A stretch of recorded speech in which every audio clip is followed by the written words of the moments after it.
ರೀನಾ ಮಾತಾಜಿನ ಯಾರಿದ್ದಾರೆ? ರೀನಾ ಮಾತಾಜಿನ ಆರಿಂದ ಅಲ್ಲ, ಸ್ಟಾರ್ಟ್ ಅವರೇ ಮಾಡ್ಲಿಕ್ಕೆ ಹೇಳಿದ್ರು.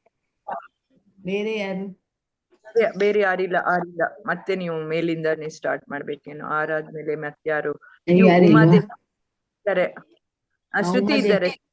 ಶ್ರುತಿ ಶ್ರುತಿ ಮಾತಾಜಿ ಓದಿ. ಹರೇ ಕೃಷ್ಣ ಮಾತಾಜಿ. ಹ್ಮ್. ಹೌದು, ಹರೇ ಕೃಷ್ಣ. ಪ್ರಭುಪಾದರು ಉತ್ತರಿಸಿದರು. ಭಾರತೀಯರಲ್ಲಿ ಪ್ರತಿಯೊಬ್ಬನು ಕೃಷ್ಣನನ್ನು ದೇವೋತ್ತಮ ಪರಮ ಪುರುಷನೆಂದು ಅಂಗೀಕರಿಸುತ್ತಾನೆ. ಈ ಅಮೆರಿಕದ ಯುವಕರ ಪ್ರಾಮಾಣಿಕತೆ ನನಗೆ ಮನದಟ್ಟಾಗಿದೆ. ಮಿಸ್ಟರ್ ಕೀಪಿಂಗ್ ನುಡಿದರು. ಪ್ರಭುಪಾದರು ಹೇಳಿದರು, ಕೃಷ್ಣ ಪ್ರಜ್ಞೆಯ ವಿಜ್ಞಾನವನ್ನು ಅರ್ಥ ಮಾಡಿಕೊಂಡ ತಕ್ಷಣವೇ ಪ್ರತಿಯೊಬ್ಬನು ಅದನ್ನು ಅಂಗೀಕರಿಸುತ್ತಾನೆ.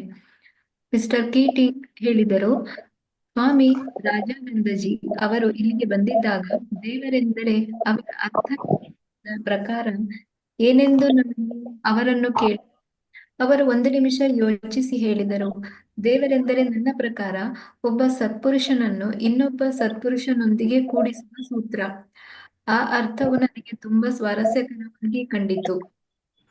ಪ್ರಭುಪಾದರು ಹೇಳಿದರು, ಇದನ್ನು ಭಗವದ್ಗೀತೆಯಲ್ಲಿ ಹೇಳಲಾಗಿದೆ. ಒಂದು ಮುತ್ತಿನ ಸರದ ಹಾಗೆ ಒಂದು ದಾರದಲ್ಲಿ ಆ ಮುತ್ತುಗಳನ್ನು ಪೋಣಿಸಲಾಗಿದೆ. ಎಲ್ಲಾ ಮುತ್ತುಗಳು ದಾರವನ್ನು ಅವಲಂಬಿಸಿವೆ. ಪ್ರತಿಯೊಬ್ಬರು ದೇವರನ್ನು ಅವಲಂಬಿಸಿದ್ದಾನೆ. ಕೇವಲ ಸತ್ಪುರುಷರಷ್ಟೇ ಅಲ್ಲ. ವೇದಾಂತ ಸೂತ್ರವು ಕೊಟ್ಟಿರುವ ಜನ್ಮಾದಿ ಅಸ್ಯ ಯತಃ, ದೇವರೇ ಪ್ರತಿಯೊಂದರ ಮೂಲ ಅಥವಾ ಆಕಾರ ಎಂಬ ಅರ್ಥ ನಿರ್ಣಯವು ಪರಿಪೂರ್ಣವಾಗಿದೆ. ಏನಂತೀರಿ? ನನಗೆ ಚೆನ್ನಾಗಿ ಮನದಟ್ಟಾಯಿತು, ಮಿಸ್ಟರ್ ಕೀಟಿಂಗ್ ಉತ್ತರಿಸಿದರು. ಪ್ರಭುಪಾದರು ಮುಂದುವರಿಸಿದರು, ದೇವರ ಇನ್ನೊಂದು ಅರ್ಥ ವಿವರಣೆಯೆಂದರೆ ಅವನು ಸಕಲಾಕರ್ಷಕ. ಪ್ರತಿಯೊಬ್ಬನಲ್ಲೂ ಕೊಂಚ ಮಟ್ಟಿಗೆ ಐಶ್ವರ್ಯ, ಶಕ್ತಿ, ಖ್ಯಾತಿ, ಸೌಂದರ್ಯ, ವೈರಾಗ್ಯ ಮತ್ತು ವಿವೇಕಗಳೆಂಬ ಆಕರ್ಷಕ ಲಕ್ಷಣಗಳು ಇರುತ್ತವೆ. ನೀವೊಬ್ಬ ರಾಯಭಾರಿ, ನಿಮ್ಮ ದೇಶದ ಪ್ರತಿನಿಧಿ, ಆದ್ದರಿಂದ ನೀವು ಆಕರ್ಷಕರು. ಕೆಲವೊಮ್ಮೆ ನಾನು ಸ್ವಾಮೀಜಿ ಅವರನ್ನು ಕಾಣಬೇಕು ಎಂದು ಕೆಲವರು ನನ್ನ ಬಳಿ ಬರುತ್ತಾರೆ. ಹೀಗೆ ಪ್ರತಿಯೊಬ್ಬನೂ ಈ ಆಕರ್ಷಕ ಗುಣವನ್ನು ಹೊಂದಿದ್ದಾನೆ. ಆದರೆ ದೇವರೆಂದರೆ ಎಲ್ಲ ಆಕರ್ಷಕ ಗುಣಗಳನ್ನು ಪೂರ್ಣವಾಗಿ ಹೊಂದಿರುವವನು ಎಂದು ಅರ್ಥ.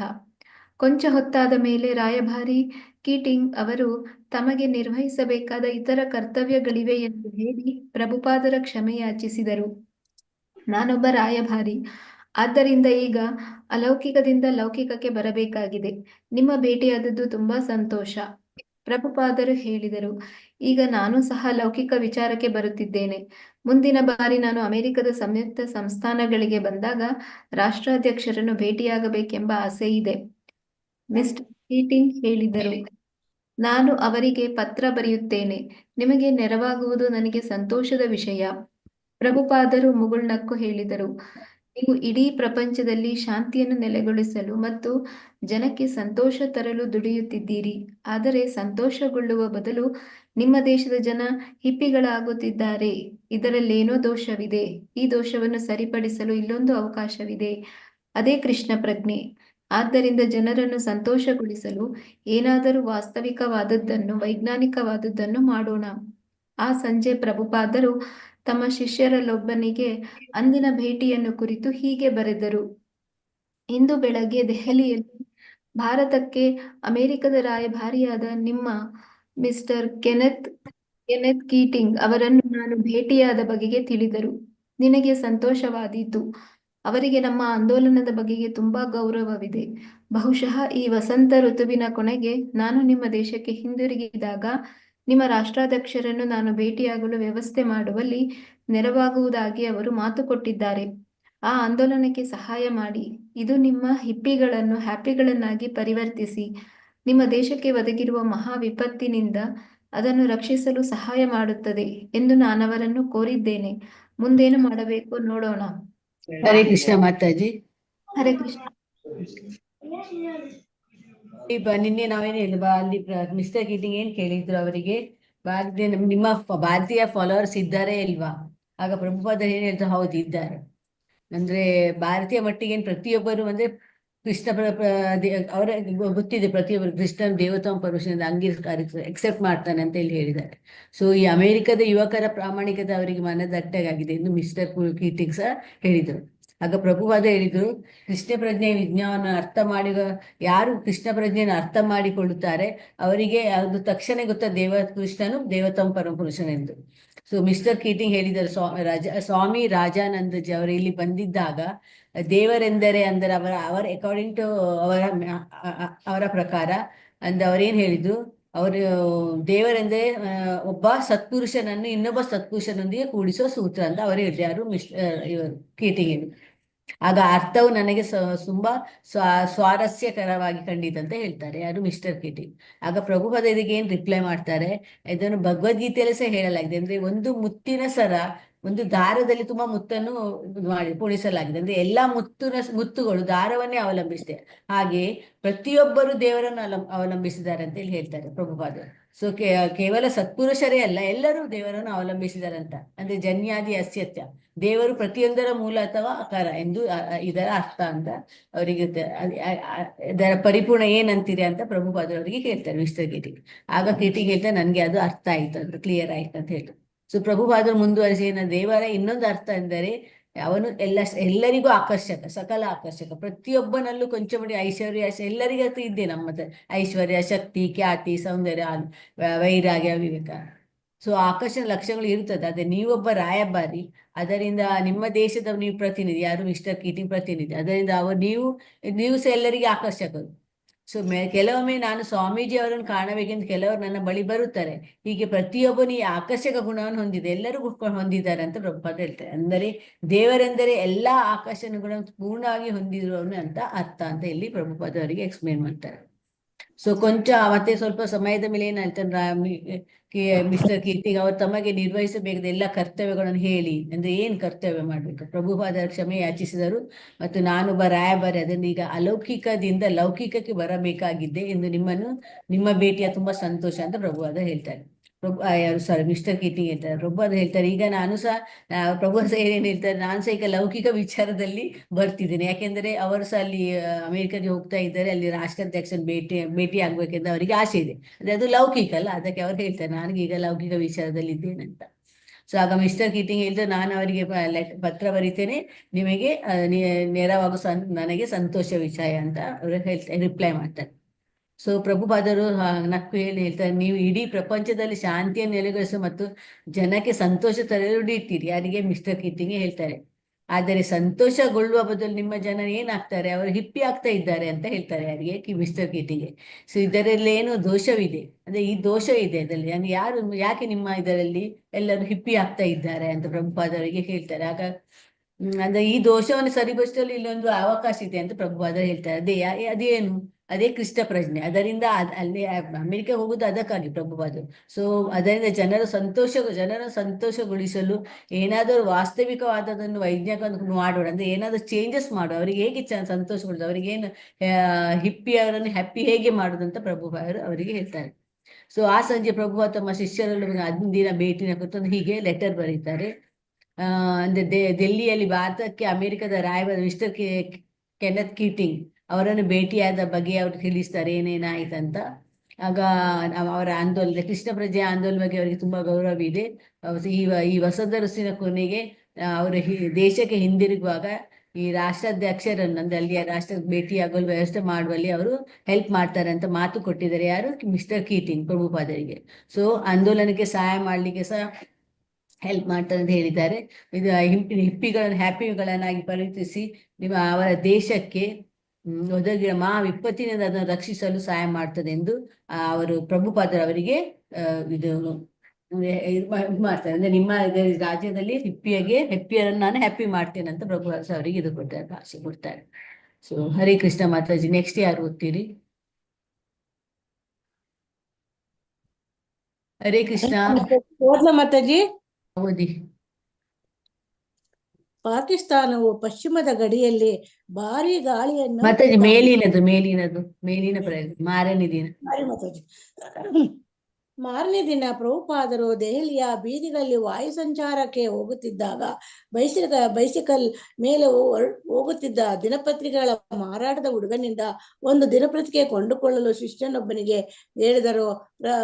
ಪ್ರಭುಪಾದರು ಸುದ್ದಿಯ ಮುಖ್ಯಾಂಶಗಳನ್ನು ಓದಿದರು. ತುರ್ತು ಪರಿಸ್ಥಿತಿಯ ಘೋಷಣೆ, 3 ಶತ್ರು ವಿಮಾನಗಳ ನಾಶ. ಅವರು ಶಿಷ್ಯನೊಬ್ಬನಿಗೆ ಗಟ್ಟಿಯಾಗಿ ಓದಿ ಹೇಳಲು ಆದೇಶಿಸಿದರು. ಪಾಕಿಸ್ತಾನದ ಪಶ್ಚಿಮದ ಗಡಿಯಲ್ಲಿ ಭಾರೀ ದಾಳಿಯನ್ನು ಪ್ರಾರಂಭಿಸಿದೆ. 7 ಭಾರತೀಯ ವಾಯುಸೇನಾ ನೆಲೆಗಳ ಮೇಲೆ ಬಾಂಬ್ ದಾಳಿ ಮಾಡಿದೆ ಮತ್ತು ಪೋಂಚ್ನಲ್ಲಿನ ಯುದ್ಧ ವಿರಾಮ ರೇಖೆಯನ್ನು ಸೈನ್ಯದೊಂದಿಗೆ ದಾಟಿ ಅತಿಕ್ರಮಿಸಿದೆ. ಪ್ರಧಾನಮಂತ್ರಿಯವರು ಇಂದು ರಾತ್ರಿ ಮಾಡಿದ ತಮ್ಮ ಆಕಾಶವಾಣಿಯ ಪ್ರಸಾರ ಭಾಷಣದಲ್ಲಿ ಇದು ಪಾಕಿಸ್ತಾನವು ಭಾರತದ ಮೇಲೆ ಸಾರಿರುವ ಪೂರ್ಣ ಪ್ರಮಾಣದ ಸಮರವೆಂದು ವರ್ಣಿಸಿದ್ದಾರೆ. ಈ ಹಿಂದೆಯೇ ರಾಷ್ಟ್ರಾಧ್ಯಕ್ಷ ರಾಷ್ಟ್ರೀಯ ತುರ್ತು ಪರಿಸ್ಥಿತಿಯನ್ನು ಘೋಷಿಸಿದ್ದಾರೆ. ರಾಷ್ಟ್ರೀಯ ತುರ್ತು ಪರಿಸ್ಥಿತಿಯು ಅಂತಾರಾಷ್ಟ್ರೀಯ ಒಳಸುಳಿಯನ್ನು ಹೊಂದಿತ್ತು, ಏಕೆಂದರೆ ಅಮೆರಿಕ ಪಾಕಿಸ್ತಾನವನ್ನು ಬೆಂಬಲಿಸಿ ಭಾರತಕ್ಕೆ ತನ್ನ ನೆರವನ್ನು ನಿಲ್ಲಿಸಿತ್ತು. ಚೀನಾ ಬೆದರಿಕೆ ಒಡ್ಡುತ್ತಿತ್ತು ಮತ್ತು ರಷ್ಯಾ ಭಾರತವನ್ನು ಬೆಂಬಲಿಸುತ್ತಿತ್ತು. ಯುದ್ಧವು ದೀರ್ಘಕಾಲ ನಡೆಯುವುದಿಲ್ಲ. ಶ್ರೀಲ ಬಹುಪಾದರು ಕೂಡಲೇ ಹೇಳಿದರು, ಇದು ಬೇಗ ಮುಗಿಯುತ್ತೆ ಮತ್ತು ಪಾಕಿಸ್ತಾನ ಸೋಲುತ್ತೆ. ಅಂದು ರಾತ್ರಿ ಅವರು ಇಂದಿರಾ ಗಾಂಧಿಯವರ ಆಕಾಶವಾಣಿ ಪ್ರಸಾರ ಭಾಷಣವನ್ನು ಆಲಿಸಿದರು. ನಮ್ಮ ದೇಶಕ್ಕೆ ಮತ್ತು ನಮ್ಮ ಜನತೆಗೆ ದೊಡ್ಡ ವಿಪತ್ತು ಬಂದೊದಗಿರುವ ಈ ಗಳಿಗೆಯನ್ನು ನಾನು ನಿಮ್ಮೊಂದಿಗೆ ಮಾತನಾಡುತ್ತಿದ್ದೇನೆ. ಇಂದು ಬಾಂಗ್ಲಾದೇಶದಲ್ಲಿನ ಯುದ್ಧವು ಭಾರತದ ಮೇಲೆ ಯುದ್ಧವಾಗಿ ಪರಿಣಮಿಸಿದೆ. ಇದು ನನ್ನ ಮೇಲೆ, ನನ್ನ ಸರ್ಕಾರದ ಮೇಲೆ ಮತ್ತು ಭಾರತದ ಜನತೆಗೆ ಮೇಲೆ ದೊಡ್ಡ ಜವಾಬ್ದಾರಿಯನ್ನು ಹೇರಿದೆ. ನಮ್ಮ ದೇಶವನ್ನು ಯುದ್ಧಕ್ಕೆ ಸಜ್ಜುಗೊಳಿಸುವುದಲ್ಲದೆ ನಮಗೆ ಬೇರೆ ಆಯ್ಕೆ ಇಲ್ಲ. ಪ್ರಭುಪಾದರು ಗಾಬರಿಗೊಳ್ಳಲಿಲ್ಲ. ಯುದ್ಧವಿರಲಿ ಇಲ್ಲದಿರಲಿ, ಜನ ಮರಣ, ಮುದಿತನ, ಕಾಯಿಲೆ ಮುಂತಾದ ಭೌತಿಕ ಸಂಕಷ್ಟಗಳು ಅನಿವಾರ್ಯ. ಹೀಗಾಗಿ ಯುದ್ಧ ಒಂದೇ ಕಡು ಸತ್ಯವಲ್ಲ. ಆದರೂ ಪ್ರಭುಪಾದರು ಯುದ್ಧದ ವಾರ್ತೆಗಳನ್ನು ತಿಳಿಯುವುದನ್ನು ಮುಂದುವರಿಸಿದರು. ಕೆಲವು ದಿನ ಶ್ಯಾಮಸುಂದರನು ಅವರಿಗಾಗಿ 3-4 ವಿಭಿನ್ನ ದಿನಪತ್ರಿಕೆಗಳನ್ನು ಕೊಂಡು ತರುತ್ತಿದ್ದನು. ಬಿರ್ಲಾ ಮಂದಿರದಲ್ಲಿ ಕೆಲವು ದಿನಗಳು ತಂಗಿದ ಬಳಿಕ ಪ್ರಭುಪಾದರು ತಮ್ಮ ತಂಡದೊಂದಿಗೆ ಹಳೆಯ ದೆಹಲಿಯ ಕಮಲಾನಗರದ ಪ್ರಾಂತ್ಯದಲ್ಲಿದ್ದ ಒಂದು ಧರ್ಮಶಾಲೆಗೆ ತಮ್ಮ ವಸತಿಯನ್ನು ಬದಲಾಯಿಸಿದರು. ಅಲ್ಲಿ ಪ್ರಭುಪಾದರು ತಮ್ಮ ಪ್ರವಚನಗಳನ್ನು ಮುಂದುವರಿಸಿದರು. ಅವುಗಳನ್ನು ಮುಂದೆ ಶಿಷ್ಯರು ಬ್ಲ್ಯಾಕ್ ಔಟ್ ಪ್ರವಚನಗಳು ಎಂದೇ ಗುರುತಿಸಿದ್ದರು. ಆಗ ಕಿಟಕಿಗಳನ್ನು ಕಂಬಳಿಗಳಿಂದ ಮತ್ತು ಕಪ್ಪು ಬಣ್ಣದ ದಿನಪತ್ರಿಕೆಯಿಂದ ಮುಚ್ಚಲಾಗಿತ್ತು. ಆಕಾಶದಲ್ಲಿ ಸಮರ ವಿಮಾನಗಳು ಹಾರಾಡುತ್ತಿದ್ದವು. ಮೊಂಬತ್ತಿಯ ಬೆಳಕಿನಲ್ಲಿ ಪ್ರಭುಪಾದರು ತಮ್ಮ ಶಿಷ್ಯರಿಗೆ ಪ್ರವಚನ ನೀಡುತ್ತಿದ್ದರು. ಈ ಕಲಿಯುಗದಲ್ಲಿ ಸಮರೋತ್ಸಾಹವು ಬಲವಾಗಿರುತ್ತಿದ್ದು, ಪ್ರಭುಪಾದರು ಹೇಳಿದರು, ಜನ ಎಷ್ಟು ಪಾಪಭರಿತರಾಗಿದ್ದಾರೆಂದರೆ ಇಡೀ ಮನುಕುಲದ ಅತ್ಯಂತಿಕ ನಾಶಕ್ಕೆ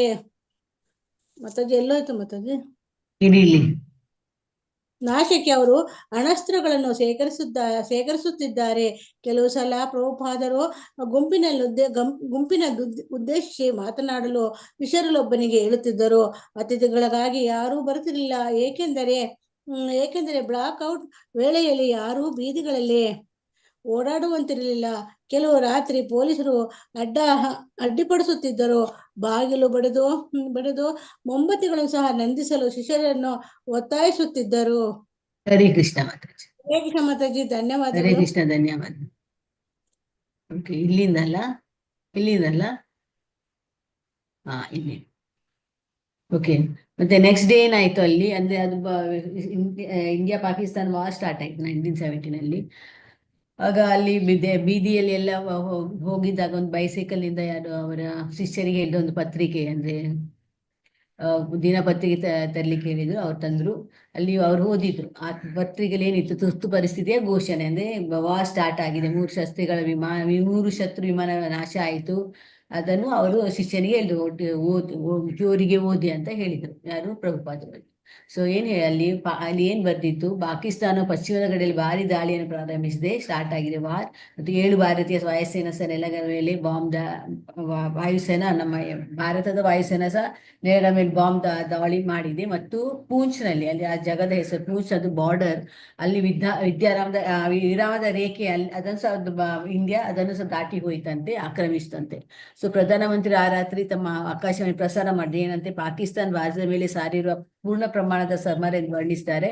ಈ ಹಿಂದೆ ರಾಷ್ಟ್ರೀಯ ತುರ್ತು ಪರಿಸ್ಥಿತಿಯಲ್ಲಿ ಘೋಷಣೆ ಮಾಡಿದೆ ಇಂಡಿಯಾ ಪಾಕಿಸ್ತಾನದ ಯುದ್ಧ ಆಗುವಾಗ.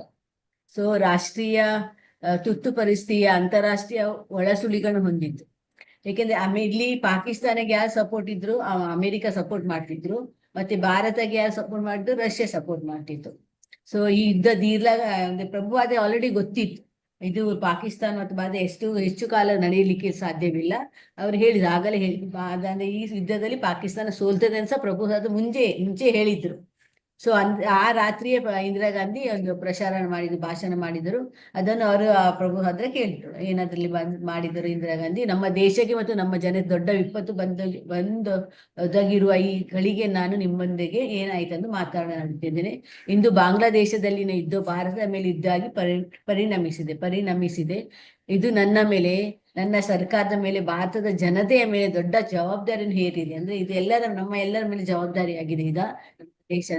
ಸೊ ನಮ್ಮ ದೇಶವನ್ನು ಯುದ್ಧಕ್ಕೆ ಸಜ್ಜುಗೊಳಿಸಕ್ಕೆ ನಮಗೆ ಬೇರೆ ಆಯ್ಕೆ ಇಲ್ಲ ಅಂತ ಎಲ್ಲರಿಗೆ ಇದು ಮಾಡಿದೆ. ಯಾರು? ಇಂದಿರಾ ಗಾಂಧಿ ಆಗಿದ್ರು, ಅವರು ಪ್ರೈಮ್ ಮಿನಿಸ್ಟರ್, ಅವರು ಈಗ ಹೇಳಿದ್ರು. ಸೊ ಆಗ ಇದೆಲ್ಲ ಹೇಳಿದಾಗ ಪ್ರಭು ಅದೇನು ಗಾಬರಿ ಆಗ್ಲಿಲ್ಲ. ಯಾಕೆಂದ್ರೆ ಅವರಿಗೆ ಗೊತ್ತಿದೆ, ಎಲ್ಲ ಜನನ ಮರಣ ಮೃತ್ಯು ಅದೆಲ್ಲ ಇದ್ದೇ ಇದೆ ಈ ಭೌತಿಕ ಲೋಕದಲ್ಲಿ. ಸೊ ಇದು ಯುದ್ಧ ಆಗುವುದೊಂದು ಕಟು ಸತ್ಯ. ಆದರೂ ಪ್ರಭುಪಾದರು ಯುದ್ಧದ ವಾರ್ತೆಯನ್ನು ತಿಳಿಯುವುದನ್ನು ಮುಂದುವರಿಸಿದರು. ಮತ್ತು ಕೆಲವು ದಿನ ಅವರ ಶಿಷ್ಯ ಶ್ಯಾಮಸುಂದರೊಂದಿಗೆ ಅವರು ಬೇರೆ ಬೇರೆ ಪತ್ರಿಕೆಯನ್ನು ಸಹ ತರ್ಲಿಕ್ಕೆ ಹೇಳಿದರು. ಸೊ ಹಾಗೆ ಬಿರ್ಲಾ ಮಂದಿರದಲ್ಲಿ ಕೆಲವು ಅಲ್ಲಿ ಅವರು ಸ್ಟೇ ಮಾಡಿದ್ದಾರೆ ಪ್ರಭುಪಾದ ಅವರ ಶಿಷ್ಯರೊಟ್ಟಿಗೆ.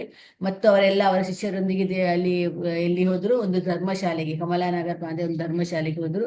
ಅಲ್ಲಿ ಮತ್ತು ಅಲ್ಲಿ ಸಹ ಅವರು ಬಿಡ್ಲಿಲ್ಲ, ಪ್ರವಚನ ಮಾಡ್ತಾ ಇದ್ದಾಗ ಅಂದ್ರೆ ರಾತ್ರಿಗೆ ಬ್ಲ್ಯಾಕ್ಔಟ್ ಲೈಟ್ ಮಾಡ್ಲಿಕ್ಕಿಲ್ಲ, ಅಂದ್ರೆ ಎಲ್ಲ ಕಿಟಕಿ ಎಲ್ಲ ಅದನ್ನು ಕವರ್ ಮಾಡ್ಬೇಕು, ಅಂದ್ರೆ ಹೊರಗೆ ಲೈಟ್ ಕಾಣ್ಲಿಕ್ಕಿಲ್ಲ. ಹಾಗೆ ಇದು ಬ್ಲ್ಯಾಕ್ಔಟ್ ಅಲ್ಲಿ 1980 ಅವರು ಪ್ರವಚನ ಮಾಡ್ತಿದ್ದ. ಆ ಪ್ರವಚನ ಮಾಡೋದು ಬಿಡ್ಲಿಲ್ಲ ಯಾರು? ಪ್ರಭುಪಾದ ಆ ಸಮಯದಲ್ಲಿ ಸಹ. ಸೊ ಈ ಕಲಿಯುಗದ ಸಮರೋತ್ಸವ ಬಲವಾಗಿರ್ತದೆ, ಪ್ರಭುಪಾದರು ಹೇಳಿದ್ರೆ. ಈ ಕಲಿಯುಗದ ಈ ಉತ್ಸವ ಬಲವಾಗಿರ್ತದೆ ಅಂತ ಹೇಳ್ತಾರೆ. ಜನ ಎಷ್ಟು ಪಾಪಭರಿತರಾಗಿದ್ದಾರೆ, ಇಡೀ ಮನುಕುಲದ ಅತ್ಯಂತಿಕ ನಾಶಕ್ಕಾಗಿ ಅವರ ಅಣುಶಸ್ತ್ರಗಳನ್ನ ಎಲ್ಲ ಬಾಂಬನ್ನೆಲ್ಲ ಯೂಸ್ ಮಾಡ್ತಾರಲ್ಲ, ಎಲ್ಲ ಕಲೆಕ್ಟ್ ಮಾಡಿದ್ದಾರೆ ಇದಕ್ಕೆ ಯುದ್ಧಕ್ಕಾಗಿ. ಸೊ ಕೆಲವು ಸಲ ಪ್ರಭುಪಾದರು ಗುಂಪನ್ನು ಉದ್ದೇಶಿಸಿ ಮಾತಾಡೋದು ಶಿಷ್ಯರಲ್ಲೊಬ್ಬನಿಗೆ ಹೇಳ್ತಿದ್ರು, ಅಂದ್ರೆ ಶಿಷ್ಯನ ಅವರಲ್ಲಿ ಸರ್ಕಲ್ಗೆ ಹೇಳ್ತಿದ್ದಾರೆ ಇದ ವಿಷಯ ಮಾತಾಡ್ಲಿಕ್ಕೆ. ಸೊ ಅತಿಥಿಗಳಾಗಿ ಯಾರು ಬರುತ್ತಿರಲಿಲ್ಲ, ಯಾಕಂದ್ರೆ ಬ್ಲ್ಯಾಕ್ಔಟ್ ವೇಳೆಯಲ್ಲಿ ಯಾರು ಬೀದಿಗಳಲ್ಲಿ ಹೋಗುದಿಲ್ಲ, ಹೊರಗೆ ಯಾರು ಹೋಗುತ್ತಿಲ್ಲ. ಸೊ ಕೆಲವು ರಾತ್ರಿ ಪೊಲೀಸರು ಸಹ ಯಾರು ಹೊರಗೆ ಹೋಗ್ತಾರೆ, ಪೊಲೀಸರು ಸಹ ಅವರು ಇದು ಮಾಡ್ತಾರೆ. ಸೊ ಬಾಗಿಲು ಬಡಿದು ಮೇನ್ಬತ್ತಿನ ಸಹ ಅವರು ನಂದಿಸಲು ಅವರು ಶಿಷ್ಯರನ್ನು ಒತ್ತಾಯಿಸ್ತಿದ್ದಾರೆ, ಯಾರು? ಪೊಲೀಸರು. ಸೊ ಹೀಗೆ ಆದ್ರೆ ಪ್ರಭುಪಾದರು ಪ್ರವಚನ ಮಾಡುದು ಬಿಡ್ಲಿಲ್ಲ.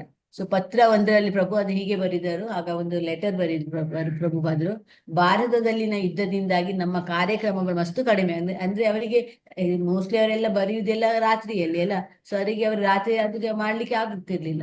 ಸೊ ಪ್ರತಿ ರಾತ್ರಿಯು ಬ್ಲ್ಯಾಕ್ಔಟ್ ಕಡ್ಡಾಯವಾಗಿತ್ತು ಆ ಸಮಯದಲ್ಲಿ. ಸೊ ದೆಹಲಿಯಲ್ಲಿ ಮಾತ್ರ ಅಲ್ಲ, ಭಾರತದ ಎಲ್ಲ ಭಾಗದಲ್ಲಿ ಸಹ ಇದು ಬ್ಲ್ಯಾಕ್ಔಟ್ ಇತ್ತು. ಸೊ ಅವರಿಗೆ ಶಿಷ್ಯರಿಗೆ ತಮ್ಮ ಪ್ರಯತ್ನಗಳ ಕಷ್ಟಗಳನ್ನು ಎದುರಿಸಂದ್ರೆ ಅವ್ರಿಗೆ ಪ್ರಚಾರ ಮಾಡ್ಲಿಕ್ಕೆ ಆಗ್ತಿರ್ಲಿಲ್ಲ. ಸೊ ಮಾಯಾಪುರ ಬಾಂಗ್ಲಾದೇಶಕ್ಕೆ ಹತ್ತಿರದಿತ್ತೆ ಅಲ್ಲ, ಮಾಯಾಪುರ ಹತ್ತಿರ ಐತೆ ಬಾಂಗ್ಲಾದೇಶಕ್ಕೆ. ಸೊ ಅಲ್ಲಿಯ ಭಕ್ತರು ಏನ್ ಮಾಡಿದ್ರು, ಪ್ರದೇಶವನ್ನು ಬಿಟ್ಟು ಹೋಗಬೇಕೆಂದು ಸರ್ಕಾರ ಅಲ್ಲಿ ಯಾರಿದ್ದಾರೆ ಆ ಭಕ್ತರಿಗೆ ಅಲ್ಲಿಂದ ಹೊರಗೆ ಹೋಗಿ ಅಂತ. ಸೊ ಪ್ರಭುಪಾದರು ಇದಾಯ್ತು.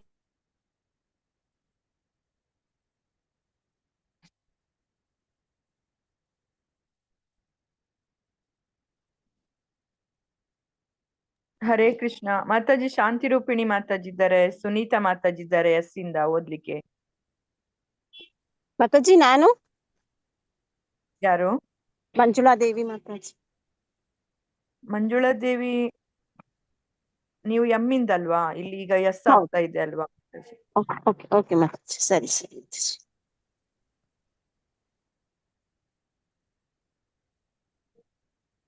ಅಲ್ಲಿ ರತ್ನ ಬಸವರಾಜ್ ಇದ್ದಾರೆ. ಮಾತಾಜಿ ಓದ್ಬೇಕಾ ಮಾತಾಜಿ? ಹರೇ ಕೃಷ್ಣ.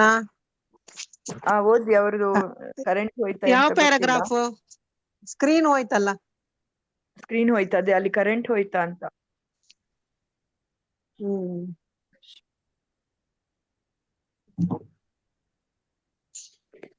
ಭಾಷೆ ಇಲ್ಲ ಕರೆಂಟಿಗೆ.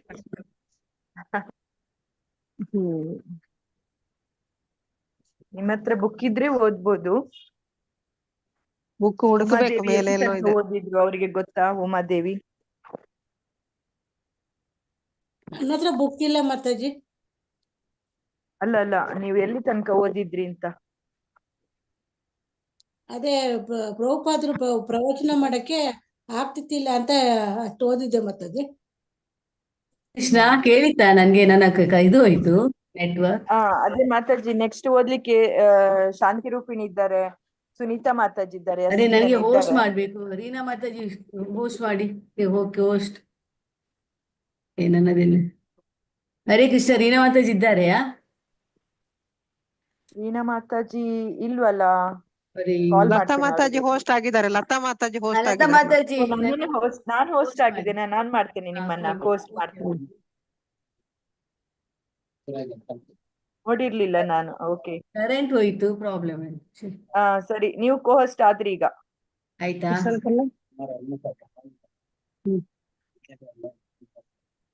ವಾರ್ಡನ್ ಸವಲರ್ ವಸ್ತಾನೆ ಪೇಟ್. ಇದು ಆಯ್ತಲ್ಲ, ಮತ್ತೆ ಓದಿಸ್ಲಿ ಮಾತಾಜಿ ಇದು. ಈ ಶಾಂತಿ ರೂಪಿಣಿ ಮಾತಾಜಿ ಓದಿ ನೆಕ್ಸ್ಟ್ ಎಲ್ಲಿಂದ. ಪ್ರಭುಪಾದರ ಭವಿಷ್ಯ ನುಡಿದಿದಂತೆ. ಹರೇ ಕೃಷ್ಣ. ಪ್ರಭುಪಾದರು ಭವಿಷ್ಯ ನುಡಿದಿದ್ದಂತೆ ಯುದ್ಧವು ಹೇಗೆ ಮುಗಿಯಿತು? ಡಿಸೆಂಬರ್ 17ರಂದು ಇಂಡಿಯನ್ ಎಕ್ಸ್‌ಪ್ರೆಸ್ ದಿನಪತ್ರಿಕೆಯ ಮುಖ್ಯ ಸುದ್ದಿಯನ್ನು ಪ್ರಭುಪಾದರು ಓದಿದರು. ನಿಯಾಜಿ ಶರಣು ಬಾಂಗ್ಲಾದೇಶ ಸ್ವತಂತ್ರ, ಪಶ್ಚಿಮದ ಗಡಿಯಲ್ಲಿ ಏಕಪಕ್ಷೀಯ ಯುದ್ಧ ವಿರಾಮಕ್ಕೆ ಭಾರತದ ತೀರ್ಮಾನ. ಪ್ರಭುಪಾದರಿಗೆ ಸಂತೋಷವಾಯಿತು. ಅವರು ಭಕ್ತರಿಗೆ ಗುಟ್ಟಾಗಿ ಹೀಗೆ ಹೇಳಿದರು: ಯುದ್ಧವು ಇಷ್ಟು ಬೇಗ ಮುಗಿಯಲು 1 ತಿಂಗಳ ಹಿಂದೆ ಪೆಂಡಾಲ್ ಉತ್ಸವದಲ್ಲಿ ನಾವೆಲ್ಲರೂ ಮಾಡಿದ ಬೃಹತ್ ಸಂಕೀರ್ತನ ಯಜ್ಞವೇ ಕಾರಣ ಅಂತ ಹೇಳ್ತಾರೆ. ಭಾರತದ ವಿಷಯವನ್ನು ಪ್ರಕಟಿಸಿದ ದಿನಪತ್ರಿಕೆಯ ಪುಟದಲ್ಲೇ ಇನ್ನೊಂದು ಮುಖ್ಯ ಸುದ್ದಿಯೂ ಇತ್ತು. ಯುದ್ಧಕ್ಕೆ ಅಮೆರಿಕವೇ ಕಾರಣವೆಂದು ಪ್ರಧಾನಿಯವರ ನಿಂದೆ ಇಂದಿರಾ ನಿಂದೆ ಅಲ್ವಾ? ಇಂದಿರಾ ಗಾಂಧಿಯವರು ಯುದ್ಧಕ್ಕೆ ಅಮೆರಿಕ ಅಧ್ಯಕ್ಷರಾದ ನಿಕ್ಸನ್ ಕಾರಣರೆಂದು ನಿಂದಿಸಿದ್ದರು. ಅಮೆರಿಕನ್ ಭಕ್ತರು ಬೀದಿಗಳಲ್ಲಿ ಓಡಾಡುವಾಗ ಭಾರತೀಯರ ಅಪನಂಬಿಕೆಯ ಸುಳಿವು ಹಿಡಿದು ಆತಂಕಗೊಂಡರು. ದಿನಪತ್ರಿಕೆಗಳ ಪ್ರಚಾರವು ಪರಿಸ್ಥಿತಿ ಇನ್ನೂ ಹೆದಗೆಡುವಂತೆ ಮಾಡಿತು. ಪ್ರಭುಪಾದರು ಬರೆದರು: ಭಾರತದ ವಿರುದ್ಧ ಮತ್ತು ಭಾರತವು ಪಾಕಿಸ್ತಾನದ ಮೇಲೆ ಯುದ್ಧ ಮಾಡಿದ್ದರ ವಿರುದ್ಧ ಅಮೆರಿಕ ತನ್ನ ನಿಲುವು ತಾಳಿರುವುದರಿಂದ ಈಗ ಭಾರತದಲ್ಲಿ ಅಮೆರಿಕ ವಿರುದ್ಧ ಭಾರಿ ಪ್ರಚಾರ ನಡೆಯುತ್ತಿದೆ. ದೆಹಲಿಯು ರಾಜಕೀಯ ಪ್ರಕ್ಷುಬ್ಧತೆಯ ಕೇಂದ್ರವಾಗಿತ್ತು. ಆದ್ದರಿಂದ ಅಲ್ಲಿ ತನ್ನೊಂದಿಗಿದ್ದ ಭಕ್ತರನ್ನು ಬೇರೆ ಬೇರೆ ಕಡೆಗಳಿಗೆ ಕಳಿಸಲು ಪ್ರಭುಪಾದರು ನಿಶ್ಚಯಿಸಿದರು. ಶಿಷ್ಯರು ಶಾಂತಶೀಲರಾಗಿದ್ದರು ಮತ್ತು ಸಕ್ರಿಯವಾಗಿ ರಾಜಕೀಯದಲ್ಲಿ ಭಾಗವಹಿಸುತ್ತಿರಲಿಲ್ಲ. ಆದರೂ ಸಹ ಪ್ರಭುಪಾದರು ಕೆಲವರನ್ನು ಕಲ್ಕತ್ತಾಗೆ ಕಳುಹಿಸಿದರು ಮತ್ತು ಉಳಿದವರನ್ನು ತಮ್ಮೊಂದಿಗೆ ಮುಂಬೈಗೆ ಕಳೆದೊಯ್ದರು. ಏನೇ ಆದರೂ ಚೈತನ್ಯ ಮಹಾಪ್ರಭುಗಳ ಆಂದೋಲನ ಮುನ್ನುಗ್ಗಿ ಬರುತ್ತಿದ್ದ ಅಲೆಯನ್ನು ತಡೆಯಲು ಅಂತಾರಾಷ್ಟ್ರೀಯ ರಾಜಕೀಯಕ್ಕೆ ಸಾಧ್ಯವಾಗಲಿಲ್ಲ. ಹರೇ ಕೃಷ್ಣ. ಹರೇ ಕೃಷ್ಣ. ಇದು ಲಾಸ್ಟ್ ಅಲ್ಲ? ಓಕೆ. ಇಲ್ಲಿ ಏನ್ ಹೇಳ್ತಾರೆ ಪ್ರಭುಪಾದರು? ಆಲ್ರೆಡಿ ಅವ್ರು ಹೇಳಿದ್ರು ಇದು ಯುದ್ಧದಲ್ಲಿ ಇಂಡಿಯಾ ವಿನ್ ಆಗ್ತದೆ ಅಂತ. ಮತ್ತೆ ಅಲ್ಲಿ ಎಕ್ಸ್‌ಪ್ರೆಸ್ ನಲ್ಲಿ ಆ ದಿವಸ ಸುದ್ದಿ ಬಂತು, ಬಾಂಗ್ಲಾದೇಶಕ್ಕೆ ಇದು ಯುದ್ಧ ವಿರಾಮ ಆಯಿತು, ಬಾಂಗ್ಲಾದೇಶದ ಇದು ಅವರಿಗೆ ಇದು ಬಾಂಗ್ಲಾದೇಶ ಸ್ವತಂತ್ರವಾಯಿತು ಅಂದ್ರೆ ಮತ್ತೆ ಅವರಿಗೆ ಮತ್ತು ಒಬ್ಬ ಶಿಷ್ಯನಿಗೆ ಗುಟ್ಟಾಗಿ ಹೇಳಿದ್ರು ಪ್ರಭು ಅದೇನಂತ, ಈ ಯುದ್ಧ ಇಷ್ಟು ಬೇಗ ಮುಗಿಯಲು ಕಾರಣ ಏನಂದ್ರೆ ಅವರು ಆ ಒಂದು ಉತ್ಸವದಲ್ಲಿ, ಪೆಂಡಾಲ್ ಉತ್ಸವದಲ್ಲಿ ಅವರು ತುಂಬಾ ಸಂಕೀರ್ತನ ಮಾಡಿದಂತೆ. ಸಂಕೀರ್ತನ ಯಜ್ಞ, ಅದಕ್ಕಾಗಿ ಇದು ಯುದ್ಧ ಸಹ ಬೇಗ ಮುಗೀತಂತ ಹೇಳಿದ್ರು. ಸೊ ಭಾರತದ ಈ ವಿಜಯವನ್ನು ಪ್ರಕಟಿಸ್ಲಿಕ್ಕೆ ದಿನಪತ್ರಿಕೆ ಪುಟದ ಇನ್ನೊಂದು ಮುಖ್ಯ ಸುದ್ದಿ ಇತ್ತು. ಯಾಕೆಂದ್ರೆ ಈ ಯುದ್ಧಕ್ಕೆ ಮೇನ್ ಕಾರಣ ಯಾರು, ರೀಸನ್ ಯಾರು? ಅಮೆರಿಕ. ಅದಕ್ಕಾಗಿ ಅಲ್ಲಿ ಇದು ಇಂದಿರಾ ಗಾಂಧಿ ಅವರು ಡಿಕ್ಲೇರ್ ಮಾಡಿದ್ರು. ಆಗ ಅಮೆರಿಕ ಭಕ್ತರಲ್ಲಿ ಇದ್ರಲ್ಲ, ಅವರಿಗೆ ತುಂಬಾ ಭೀತಿ ಆಯ್ತು, ಅಂದ್ರೆ ಏನಾದ್ರು ಇಲ್ಲಿ ಮಾಡ್ಬೋದು ಅವರಿಗೆ ಅಂತ. ಅವರಿಗೆ ಸಹ ಆತಂಕಗೊಂಡರು. ಯಾರು? ಅಮೆರಿಕದ ಭಕ್ತರು. ಸೊ ಆದ್ರೆ ಭಾರತದ ವಿರುದ್ಧ ಪಾಕಿಸ್ತಾನದ ಮೇಲೆ ಯುದ್ಧ ಮಾಡಿದ ವಿರುದ್ಧ ಅಮೆರಿಕ ತನ್ನ ನಿಲುವು ಅಂದ್ರೆ ಅಮೆರಿಕ ಅವರಿಗೆ ಸಪೋರ್ಟ್ ಕೊಟ್ಟಿದ್ದರಿಂದ ಈ ಭಾರತದ ಅಮೆರಿಕ ವಿರುದ್ಧ ತುಂಬಾ ಪ್ರಚಾರ ಆಗ್ತಿತ್ತಂತೆ. ಅದಕ್ಕಾಗಿ ಪ್ರಭುಪಾದ ಏನ್ ಮಾಡಿದ್ರು, ತಮ್ಮ ಭಕ್ತರನ್ನು ಬೇರೆ ಅಲ್ಲಿ ಅಮೆರಿಕದ ಯಾರೋ ಸಿಸ್ಟರ್ ಅವರನ್ನೆಲ್ಲ ಬೇರೆ ಬೇರೆ ಕಳಿಸ್ಲಿಕ್ಕೆ ಅವರು ನಿಶ್ಚಯಿಸಿದರು. ಮತ್ತೆ ಸ್ವಲ್ಪ ಮಂದಿಯನ್ನು ಕಲ್ಕತ್ತಾಗೆ ಕಳಿಸಿದರು, ಸ್ವಲ್ಪ ಉಳಿದವರನ್ನು ಅವರೊಟ್ಟಿಗೆ ಮುಂಬೈಯಲ್ಲಿ ಕರೆದೊಯ್ದರು. ಏನೇ ಆದದ್ದು ಅವರಿಗೆ ಏನು ಚೈತನ್ಯ ಮಹಾಪ್ರಭುಗಳ ಆಂದೋಲನ ಅವರಿಗೆ ಕಂಟಿನ್ಯೂ ಮಾಡ್ಲಿಕ್ಕಿತ್ತು, ಮುನ್ನುಗ್ಗಿ ಇದೆಲ್ಲ ಅಲೆಯನ್ನು ತಡೆಯಲು ಅವರಿಗೆ ಯಾವ ಪೊಲಿಟಿಕ್ಸ್ ಅದು ಸಾಧ್ಯವೇ ಇಲ್ಲ ಅಂತ ಅವರು ಇಂಟರ್ನ್ಯಾಷನಲ್ ಪೊಲಿಟಿಕ್ಸ್ ಎಲ್ಲ ಸಾಧ್ಯವೇ ಇಲ್ಲ ಅಂತ ಅವರು ಪ್ರಭುವಾದಲ್ಲಿ ಹೇಳಿದರು. ಹರೇ ಕೃಷ್ಣ. ನೆಕ್ಸ್ಟ್ ಯಾರು ಮಾಡ್ತೇನೆ, 1 minute.